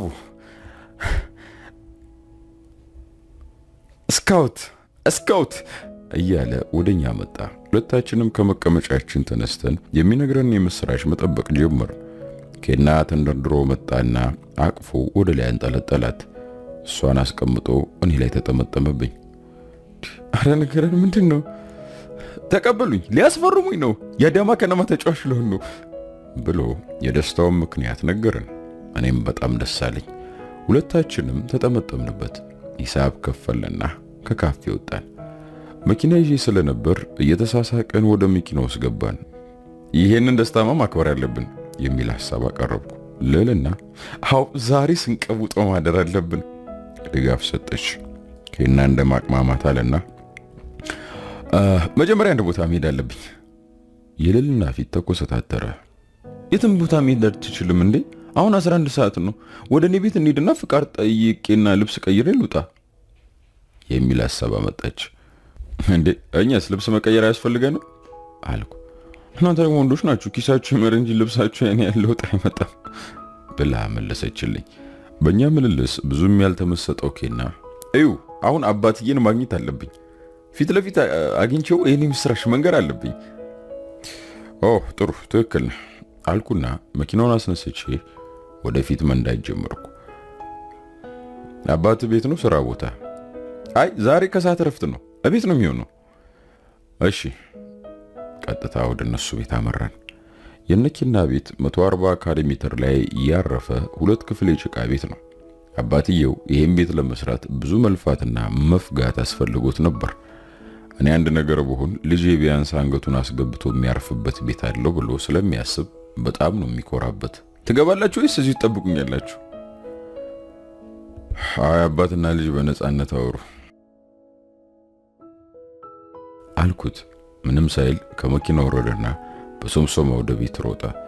እኔና ልልና መኪናው ውስጥ ቀረን። እስካሁን ስትፍለቀለቅ እንደነበረው አይደለም። ፊቷ ቅጭም ብሏል። ንግስቲቱ ምን ተፈጠረ? ለምን ለምቦጭሽን ጣልሽ? አይ ዝም ብዬ ነው። ምን ማለት ነው? አውቀሻለሁ እኮ ከደቂቃ በፊት ስትፍለቀለቂ ነበር። አሁን ግን በቅጽበት ወደ ቁዘማ ውስጥ ገባሽ። ምን ይባላል? በቃ ዝም ብዬ ነው አልኩ እኮ። ምን ነው የኬና አዳማ ከነማን መቀላቀል አላስደሰተሽም? እንዴት ነው የሚያስደስተኝ? እዚህ ሆኖ ለመቆጣጠር በጣም አስቸጋሪ የሆነ ልጅ ከኔ ርቆ ሄዶ ለዛውም ኳስ ተጫዋች ሆኖ ምን ይፈጠራል? እንዴት ነው የሚሆነው? ምን ይፈጠራል? ያው ኳስ ተጫዋች መሆኑ ምን የሚፈጥሩ አዲስ ነገር አለ ማለት አልገባኝም። እንዴት አስበሽው ነው? ተው እንጂ መስ እንዴ ስትል ንግግሯን ጀመረች። ተው እግር ኳስ ተጫዋች ለዛውም ለፕሪሚየር ሊግ ተጫዋች ሆኖ በዛ ላይ ችሎታው እኔም አንተም በጣም እናውቃለን። ከአንድ ዓመት በኋላ ቡና ወይም ጊዮርጊስ አስፈርሞት አዲስ አበባን የሚያህል ባህር ውስጥ ይጣላል። በጣም ታዋቂና ዝነኛ ይሆናል። በየዕለቱ በስፖርት ሚዲያዎች በየቀኑ ስለሱ ይወራል። በቃ ዝነኛና ሀብታም ይሆናል። እኛ ሴቶች ደግሞ ዝነኛና ሀብታም ወንዶች ለዛውም እንደ ኬና ያለ አማላይ ወንድ አጥብቀን እንወዳለን። ታዲያ ስንቱ ሴት ጋር ተጋፍጬ እሱን ከጉዬ ለዘላለም እንዲኖር መጠበቅ እችላለሁ ብላ ስጋቷን ነገረችኝ። አረ በፈጣሪ አታወሳስቢው። ኬናን አታውቂውም እንዴ? የሱ ቅድና ዓላማ የአባቱን ሕይወት መቀየር ብቻ ነው። ለጊዜው ያው ትክክል ነው፣ ግን እንዳልኩ ገና ዝናውና ሀብቱ ሲመጣ እቅድም ይቀየራል። ተይ እንጂ ብዬ ተናግሬ ሳልጨርስ ኬናና አባትየው ልክ እንደ ኩያ ጓደኛሞች ተቃቅፈው እየተሳሳቁ መጡ። ገቢናውን ከፈትኩና ወረድኩ። ልልና ምንድን ያደረገች? የኬና አባት ልጆቼ ለምን ውጭ ቆያችሁ? ወደ ቤት አትገቡም ነበር? ያችን የምትወዷትን ሽሮ እኮ ሰራላችሁ ነበር አሉን። ሁለታችንም በግራ በቀኝ ተጠመጠምንባቸው። በነገራችን ላይ ኬና አባት የሚሰሩት ሽሮ ማንም ሊሰራው አይችልም። ሶስታችንም በጣም ነው የምንወደው። ዛሬ ግን የሽሮ ቀን አይደለም። አይ ዛሬ ለየት ባለ ሁኔታ ነው ማከሩ የምፈልገው። ከፈቀድክልን ይሄን ኮከብ እግር ኳስ ተጫዋች ልጅን ይዘነው ልንሄድ ነው። ጥሩ ያውሰዱት። ታዲያ ራሳችሁን ጠብቁ እሺ። ኧረ ምንም አታስብ ብለን ሶስታችንም አቅፈን ተሰናብተነው ወደ መኪናው ውስጥ ገባንና ወደ ልዕልና ቤት ሄድን። ማታ 2 ሰዓት ጭፈራ ቤት ነበር። እንደ ወትሮአችን እናንተ ጠጡ፣ እኔ ያው ሹፌር ስለሆንኩ እንደፈረደብኝ ማጠጣለሁ አልኩኝ።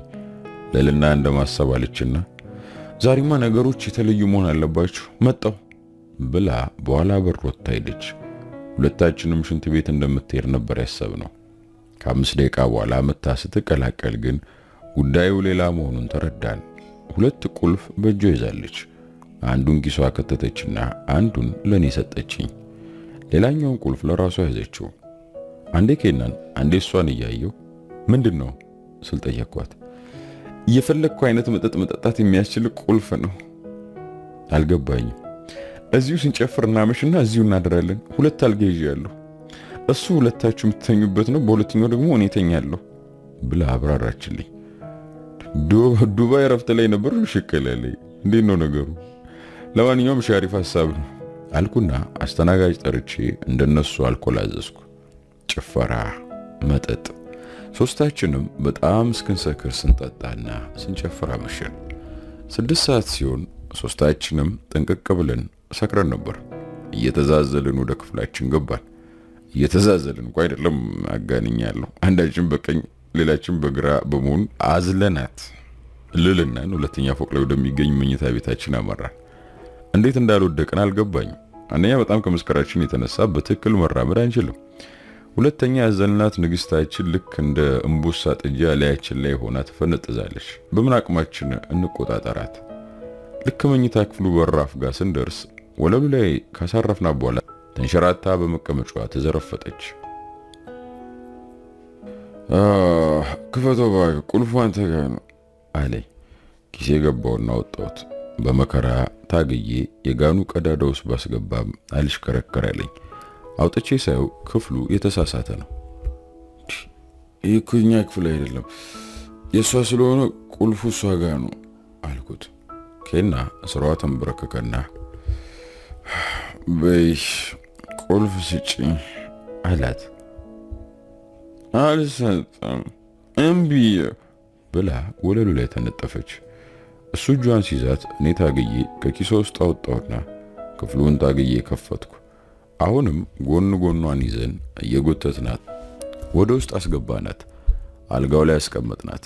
እኔ ጎንበስ ብዬ የለበሰችውን ጫማውን ለኩላት። እሱ እየጎተተ ወደ አልጋ ወጣት።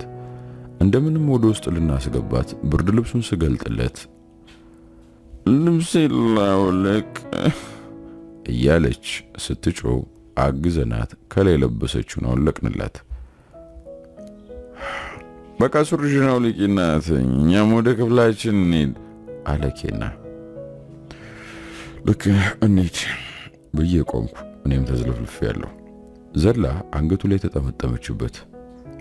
ብቻዬን አትተወኝ፣ እዚህ አብረኝ ደር መስ እባክህ መብራቱን አጥፍተህ በራፉን ዘግተህ ልንወጣ አለችኝና ኬናን ጎትታ አልጋው ላይ ጣለችው። በቃ እሺ ሄድላችኋለሁ። እየተንገዳገርኩ ሄድኩና መጀመሪያ መብራቱን አጠፋው። ክፍሉ ደብዘዝ ባለ ቀለም መብራት ተተካ። እየተወለጋገርኩ ወደ በራፉ ሄድኩ። ከፈትኩት። ክፍሉን ለቅቄ ሳልወጣ መልሼ ዘጋውና መልሼ በራፉ አካባቢ ያለ ሶፋ ላይ ተቀመጥኩ። ለምን እንደዛ ማድረግ እንደፈለግኩ አላውቅም። ልልና ሄዷል፣ በቃ ሱሪን አውልቅልኝ አለችው። እሺ ቆይ መጀመሪያ እዚህ ፑል ልፍታ ብሎ መታገል ጀመረ። ወደ እግሯ ሄዶ የሱሪዋን ጫፍ ይዞ መጎተት ተሳካለት። አውለቀላት። በሳቅ ተንከተከተች። ምን ያስቅሻል? ለምን አልሰቅም? ፓንቴንም እኮ አንድ ላይ ነው ያለከው። ከሱሪያ ውስጥ ፓንቷን ፈልጎ አውጥቶ አፍንጫዋ ላይ ወርውሮባት ያውልሽ መለሰሽ ልበሽው አላት። ይሄን ሁሉ በ6 ሜትር ርቀት ባለ ሶፋ ላይ ቁጭ ብዬ በድንዛዜ የሚያረጉትን እየተመለከትኳቸው ነው። ይሄን ለምን ማየት እንደፈለኩ አልገባኝም። ስቃይ ነው እኮ በጣም ያማል። ፓንቷን አሽቀንጥራ ስትወረውር አፍንጫዬ ላይ ያረፈ። እጄን ላኩና እዛው አፍንጫዬ ላይ ያስኩት። ልዩና ከጭንቀት የሚያወጣ አይነት መዓዛ አለው። ኬና የራሱን ልብስ አውለቀ። እሱም በፓንት ብቻ ቀረ። ወደ ብርድ ልብስ ውስጥ ለመግባት ሲሞክር ጉልበቱን ከየት እንዳመጣሽ ባላውቅም ተፈናጥራ ከንፈሩ ላይ ተጣበቀችበት። መሳሳም ጀመሩ። 3 ደቂቃ ቢሆን ነው። እኔ ግን 3 ዓመት የተሳሳሙን የመሰለኝ። እንደምንም ግራና ቀኝ ክንዷን ይዞ አላቀቃትና ይሄ ነገር ይቅርብን በእናትሽ። ለምን የኔ ጌታ? በጣም ነው እኮ ማፈቅር። አውቃለሁ፣ ግን ደግሞ እንድትጎጂ አልፈልግም። አትጎዳኝም የኔ ጌታ፣ አንተ መቼም አትጎዳኝ። እወቂ፣ እኔ መቼም አላገባሽም። ግን ለምን? ያኔ አላስጠሊታኝ። የእውነት እንዳልሆነ ታውቂያለሽ። ይህ ከአንቺ ጋር የሚያያዝ አይደለም። እኔ መቼም ማግባት አልፈልግም፣ ማንንም ቢሆን። በዚህ በሌሊት በዚህ ሁኔታ ላይ ሆኖ ለዛውም ስካር ላይ እያለ አእምሮ በዚህ ልክ በትክክል ማሰብ መቻሉና ዛሬ የሚሰሩት ስህተት ነው ወደፊት የሚያስከትለው መዘዝ በማሰብ እሷን ሲያስጠነቅቃት መስማት በጣም ነው ያስደመመኝ። እሺ በቃ ሰው አሁን ግን ፍቅር እንሰራ ብቻ ነው የምፈልገው። ምንም ማድረግልኝ ብዬ አላስጨንቅም አለችው። ከዚህ በኋላ ምን ልንገራችሁ? 3 ዙር ወርቀው 3 ዙር ተነሱ፣ 3 ዙር አልቅሰው 3 ዙር ሳቁ፣ 3 ዙር ተጠምተው 3 ዙር ረኩ። ከዛ 4ኛውን ሲነቃነቁ ቀስ ብዬ ከተቀመጥኩበት ተነሳውና በራፉን በዝግታ ከፈትኩ። ወጥቼ ወደ ክፍሌ በተሰበረ ልብ አመራው። ባይገርማችሁ አሁን ስካሩ ሙሉ ለሙሉ ለቆኛል። ስካሩ ስላለቀቃቸውና ከመጠን በላይ ከመሆኑ የተነሳ ይመስለኛል ስገምት ልብ ያሉኝ አይመስለኝም። በራቸውን ከፍቼም ስወጣ ሞባይሌን አወጣውና ተመለከትኩ። 9 ከሩብ ይላል። ክፍሉን ከፈትኩ፣ ወደ ውስጥ ገባሁ። ጫማዬን ብቻውን ለኩና ከነልብሴ አልጋዬ ላይ ምንም ልብስ ሳልለብስ ኩርምት ብዬ ተኛሁ። በዚህ ሰዓት መጠጥ ባገኝና ከነጠርሙሱ ባንደቀደቅ በጣም ደስ ይለኝ ነበር። አሁን የሚታየኝ በደብዛዛ አረንጓዴ መብራት ውስጥ ተሻግሮ የሚታየው የልልና እርቃን ገላ፣ የሚቆራረጥ ትንፋሽ፣ የሚቃትት ድምፅ ነው። በእጄ ውስጥ ያለው ፓንቷን አፍንጬ ላይ ደቀንኩ። አይኖቼን ጨፈንኩ። በራፉ ሲንኳኳ ነው ከእንቅልፍ የነቃሁት።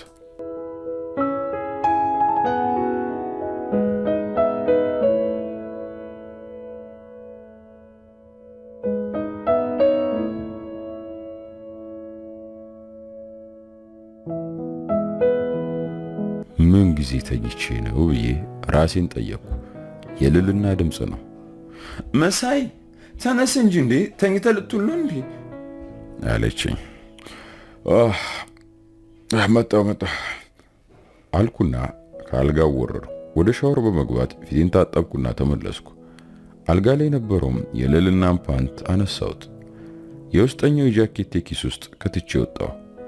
እርስ በርስ ተጣብቀው በረንዳ ላይ ቁጭ ብለው ሲጠብቁኝ ያገኘኋቸው። ተያይዘን ወደ ታች ወረድን። ቁርስ አብረን በላንና እርሷን ቤት ድረስ ሸኘናት። እንዲህ ስትፈነጥዝ እንዲህ ስትደሰት አይቻት ሁሉ አላውቅም።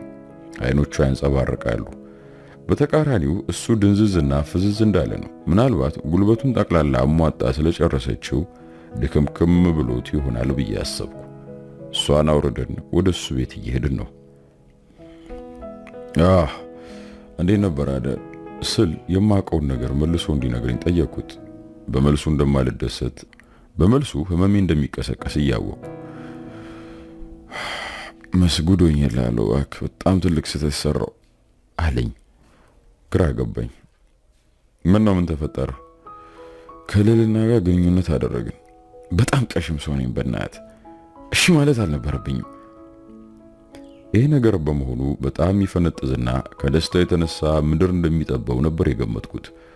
እኔ በሱ ቦታ ሆኜ እሱ ሲያይ ያደረውን ዓለም ለማየት ስል ያለኝን ነገር ሁሉ ሰጥ ነበር። እሱ ግን አሁን ጸጸት ላይ ነው። አልገባኝም። እንዴት አይገባምስ? ልልናም በጣም ነው የምወዳት። የልጅነት ጓደኛዬ ናት። በሷ ላይ እንደዚህ ማድረግ አልነበረብኝም አለኝ። ተራረጋጋው። አንተ ከወደድካት እሷም ትወዳለች። ምንድነው ችግሩ? አይገባህም እንዴ? አዎ ታፈቅረኛለች። ዛሬ ፍቅረኛዋ ነኝ። ከ4 5 ዓመት በኋላ እንጋባ ማለቱ አይቀርም። እኔ ደግሞ መቼም የማግባት እቅድ የለኝም እና ያ ቀን ሲመጣ መሰበራውና ማዘኑ አይቀርም የሚል ማብራሪያ ሰጠኝ። ኬና በዚህ ባህሪው ውሌ እንዳስደመመኝ ነው። አሁን ገና የ19 ዓመት ጎረምሳ ነው። ዛሬ የሚያረጋቸው ነገሮች የዛሬ 5 እና 10 ዓመት ምን ተጽዕኖ እንደሚያመጡ ያስባል። እኔ እኮ 1 ዓመት እንኳን ወደፊት ቀደም ብዬ ማሰብ ስጀምር ወዲያው ራስ ምታት ነው የሚለቅብኝ። ሶስታችንም የዩኒቨርሲቲ መግቢያ ነጥብ አመጣን። ግን ከውጤቱ ጋር የሚመጣጠን ደስታ የተደሰትኩት እኔ ነኝ። ኬና ውጤት ቢመጣለትም ዩኒቨርሲቲ እንደማይገባ ስለሚያውቅ ምንም አልመሰለውም። ልልናም ስለ ኬና አለመግባትና ከሱ ጋር ተለያይታ እንዴት መኖር እንዳለባት ብቻ ነው ጭንቀቷ። ለማንኛውም ኬና ከአዳማ ከነማ ስፖርት ክለብ ጋር ለመፈራረም ሲሄድ እኔና ልልና የዩኒቨርሲቲ ምርጫ ፎርም ሞላን። እኔ አዲስ አበባ፣ አርባ ምንጭ፣ ሐዋሳ ብዬ ስደረድር እሷ አዳማ፣ አዲስ አበባ ብላ ሞላች። በስተመጨረሻ እኔ አዲስ አበባ ሲደርሰኝ እሷ አዳማ ደረሳት። አቤት ዜናውን የሰማች ቀን የተደሰተችው ደስታ በቃላት የሚገለጽ አይደለም። የደስታዋ ምንጭ አዳማን በልዩ ሁኔታ ስለምትወድ አልነበረም። ምክንያቷ ለኬና ስለቀረበች ነው። የዩኒቨርሲቲ መግቢያ ቀን ሲደርስ ልልና በፈንጠዝያ በታላቅ ተስፋ ወደ አዳማ ስትሄድ፣ እኔ ደግሞ በትካዜ ሻንጣዬን ጭኜና አያቴ ሰራችልኝን ጭኮ ተሸክሜ ወደ አዲስ አበባ በተከፋ ስሜት ሄድኩኝ። የተከፋሁት አዲስ አበባ ዩኒቨርሲቲ ስለገባው አይደለም። ያማ ለረጅም ጊዜ ስመኘው የነበረ ስለሆነ በዛ ደስተኛ ነኝ። ግን ደግሞ ከጓደኞቼ እየተነጠልኩ ነው። እነሱ አንድ ከተማ ውስጥ እስከሆኑ ድረስ ደጋግሞ የመገናኘት እድል አላቸው። ደጋግሞ መገናኘታቸው ደግሞ በሂደት ልዩነታቸውን እያጠበቡና ፍቅራቸውን እያጠበቁ የሚሄድ እድል ይሰጣቸዋል። ያ ሆነ ማለት ደግሞ ከኔ እየራቁ ይሄዳሉ። በሆነ አጋጣሚ በአመት አንድ ቀን የምንገናኝ የሩቅ ጓደኛሞች እንሆናለን። ያ ነው ስጋቴ፣ ያ ነው ፍርሃቴ። ዶርም ተረከብኩ፣ ትምህርት ጀመርኩ። ከተወሰኑ ተማሪዎች ጋር በመጠኑ ለመግባባት ሞከርኩ። ነገር ግን ምንም የልቤ ሊደርስ አልቻለም። አጠገቤ ካሉ ተማሪዎች ጋር ከማጠፋው ጊዜ በእጥፍ ልዕልናና ኬና ጋር ደውዬ ከነሱ ጋር በማውራት የማጠፋው ጊዜ ይበልጣል። ለማንኛውም ራሴን አረጋግቼና ትኩረቴን ሁሉ ሰብስቤ ትምህርቴ ላይ ብቻ ለማተኮር ወሰንኩ። ያ ደስተኛ ባያረገኝም የተወሰነ እንድረጋጋ ረድቶኛል። በቀጣይ የሚሆነውን እግዚአብሔር ነው የሚያውቀው።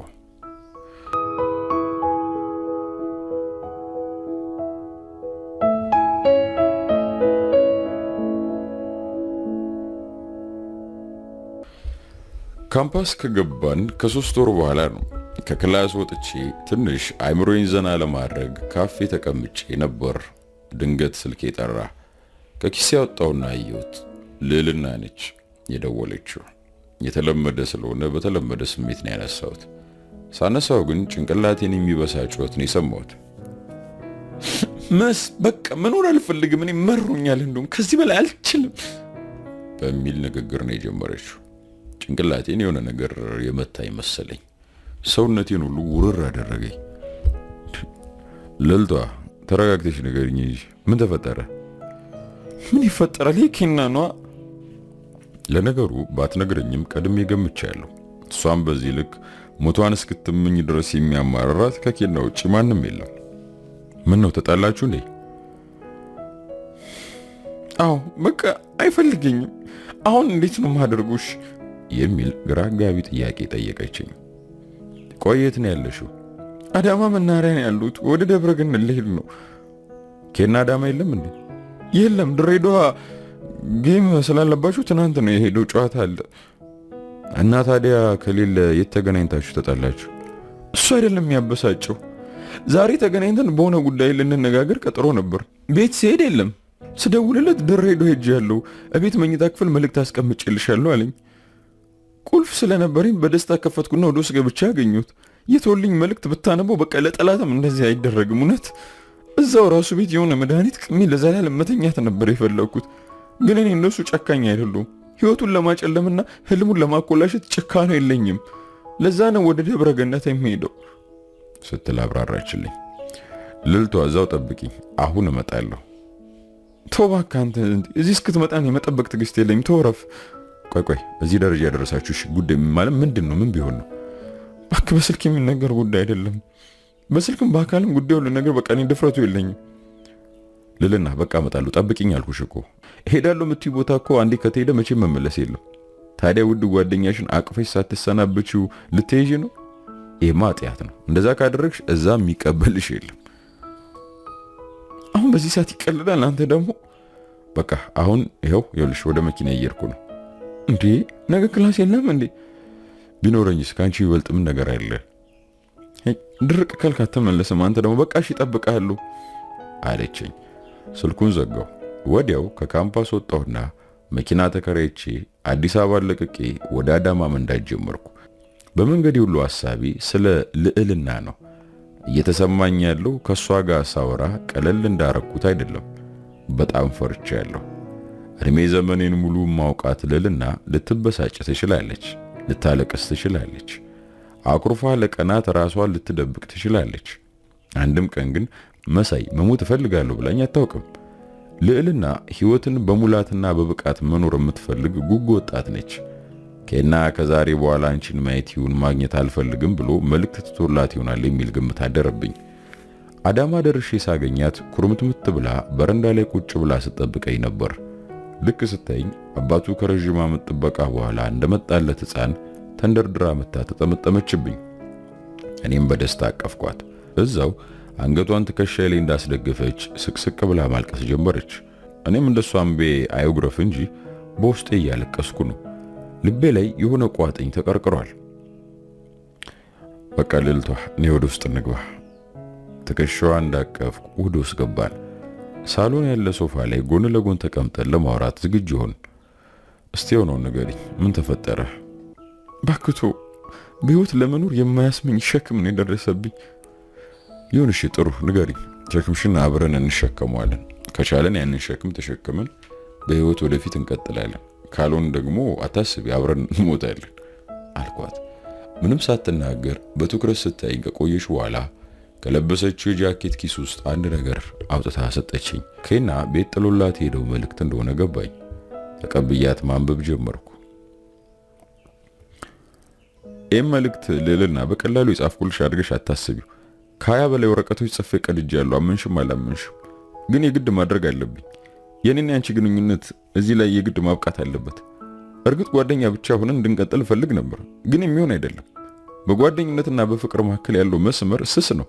ከአንደኛው ወደ ሌላኛው አንዴ ከተሻገሩ በኋላ መመለሱ በጣም ከባድ፣ ምናልባትም የማይቻል ይመስለኛል። ለዚህ ነው ከዛሬ ወዲህ እንድንገናኝም አልፈልገው። ምክንያቱም ከዚህ በላይ አንቺን ማሰቃየት አልፈልግም። ስለዚህ አንቺም ውሳኔ እንድትወስኝ ይፈልጋለሁ። ጽንሱ እንድታስወርጅ ይፈልጋለሁ። መፈለግ ብቻ ሳይሆን የግድ ማድረግ አለብሽ። አስፈላጊውን ብር የኮሜዲኑ የላኛው መሳቢያ ውስጥ አስቀምጬልሻለሁ። ይህን ጉዳይ ከመጀመሪያው ጀምሮ ነግሬሻለሁ። እኔ መቼም ልጅ መውለድም ሆነ ቤተሰብ መመስረት አልፈልግም። እኔ ቀሪ ህይወቴን ለአባቴ ነው መኖር የምፈልገው፣ ለአባቴ ብቻ። እንደዚህ ጨካኝ ስለሆንኩብሽ አዝናለሁ። ደህና ሁኚ።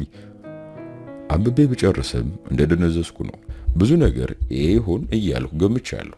እርግዝና የሚባል ነገር ግን ወደ ምናቤ አልመጣም። ከረጅም ደቂቃ ዝምታና ቁዘማ በኋላ ልዕልቷ ይሄ መቼ ነው የሆነው? ማለቴ ጽንሱ የስንት ወር ነው ስል በመገረም ጠየቅኳት። 4 ወር ሆኖኛል ስትል ስሜቴን እንኳን መደበቅ አልቻልኩም። በድንጋጤ ጭንቅላቴን ያስኩና ከተቀመጥኩበት ተነስቼ ቆምኩ። አይ ምን ያህል አስቸጋሪ ሁኔታ ላይ እንደሆንኩኝ ትምህርቴን መቀጠል አልችልም። አባቱ አልፈለገም ያለው ልጅ መውለድ አልችልም። እኔ በሌላ ጎኑ 4 ወር የሆነው ጽንስ ማስወረድ የማይታሰብ ነው እና ከመሞት ውጭ ሌላ ምን ምርጫ አለኝ ብላ ልታሳምን ሞከረች። አልገባኝም። መሞት በምንም አይነት መንገድ ምርጫ ሊሆን አይችልም ልዕልቷ። እሺ ሌላ ምን ምርጫ አለኝ ካለ ንገረኝ እስኪ። እናቴን ታውቃታለህ። አባት የሌለው ልጅ ማርገዜን ባወቀሽ ቀን ግንባሬን በብረት ተርትራ እጇን ለመንግስት እንደምትሰጥ ቅንጣት ታክል አልጠራጠርም። ለምን እኔ ልጅሽ አባት አልሆንም? እውነት ለመናገር አስቤበት አይደለም እንደዛ ያልኩት፣ ወይንም እነዛ ቃላት ከጭንቅላቴ አይደለም የፈለቁት፣ ከልቤ ይመስለኛል ድንገት ተንሽራተው ምላሴ ላይ ደረሱት። ልዕልና በድንጋጤ አይኖቿ ተበለጠጡ። ከዛም በሚርገበገብ ያልተረጋጋ ድምፅ መስ የቀልናርክብኝ ነው እንዴ ስትል ጠየቀችኝ። በፍጹም አይደለም። ለተፈጠረው ችግር መፍትሄ ለማግኘት እየሞከርኩ ነው። እንደምታውቂው ኬና ድርቅ ያለ ባህሪ ነው ያለው። አንዴ ያሰበው ውሳኔ ላይ ከደረሰ በኋላ በእጅ አይልም። የ4 ወር ልጅ ማስወረድ አትችይም። አባት የሌለው ልጅ ደግሞ ከእናትሽ ጋር ያለውን ችግር በከፍተኛ ሁኔታ የሚከትብሽ ከሆነ እኔ ልጅሽ አባት ከሆንኩ የእናትሽን ንዴት በግማሽ ይቀንሳል ማለት ነው። ብታዝንብሽም አትሊስት ይቅር ትልሻለች። አንተስ? እኔ ምን ቤተሰቦች አባት ችግር የለውም ለኔ አታስቢ። ከአንድ ሳምንት ግርግርና ትርምስ በኋላ ዜናውን በጸጋ ይቀበሉታል። የቤቱ ብቸኛ ወንድ ልጅ ስለሆንኩ ምንም አይነት ጥፋት በጠፋ ይቅር ይሉኛል ብለን? አዎ ያን ትጠራጠሪያለሽ እንዴ አልኩና ከጎኗ ተቀመጥኩ። ትከሻዬ ላይ ደገፍ ስትል ጠረኗ በአፍንጫ ውስጥ ተመሰገ። እጄን በትከሻዋ ላይ ጣል አደረኩና ከሰውነቴ ጭምቅ አድርጌ ያቀፍኳት። ለነገሩ ማድረግ የፈለኩት ከዛም በላይ ነበር። ወደ ራሴ አዙሬ ግንባሯን፣ ጉንጯን፣ ከንፈሯን መሳብ ነበር የፈለኩት። ግን ያን ማድረግ አልችልም። ያለ እኔ ተፈቀደ አይደለም። መስታውቃል አይደለ? አንተ ጓደኛዬ ብቻ አይደለም፣ ልክ እንደ ታላቅ ወንድሜ ማለት ነው። ወይ እኔ ደግሞ ፍቅረኛዬ ማለት ነው ልትይ መስሉኝ ፌንት ለበላ ነበር። መስ ደግሞ አትቀልድ እስኪ በእናት አለችኝ። እኔ ግን በቀልድ አስመስዬ ንጹህ ምኞቴን ነበር የነገርኳት። እሺ ወደ ቁም ነገሩ እንመለስ። ያልኩሽን አስቢበት። የእውነቴን ነው። የልጅ አባት መሳይ ነው በያቸው። እንዲህ የልጅ አባት መሳይ ነው ብዬ ካወሽኩ በኋላ መመለስ እንደሌለ አታውቅም? አውቃለሁ። በእኔ በኩል ምንም ችግር የለብኝም። ብቻ አንቺ አስቢበት እና ደግሞ እንዲላረግ ነው ብለሽ ለኪና ንገሪ። ምናልባት ሀሳቡን ይቀይር ይሆናል። አስብበታለሁ። እናም ለዛ ነው አንተ ጓደኛዬ ብቻ አይደለም ያልኩ። ከልጅነታችን ጀምሮ ሁሌ በከፋኝ ቁጥር ከጎኔ ነበርክ። ሁሉንም ችግሮችን ለመፍታት ሁሌ እንደታገልክ ነው። ሁሌ ለኔ ደስታ እንደተጨነክ ነው።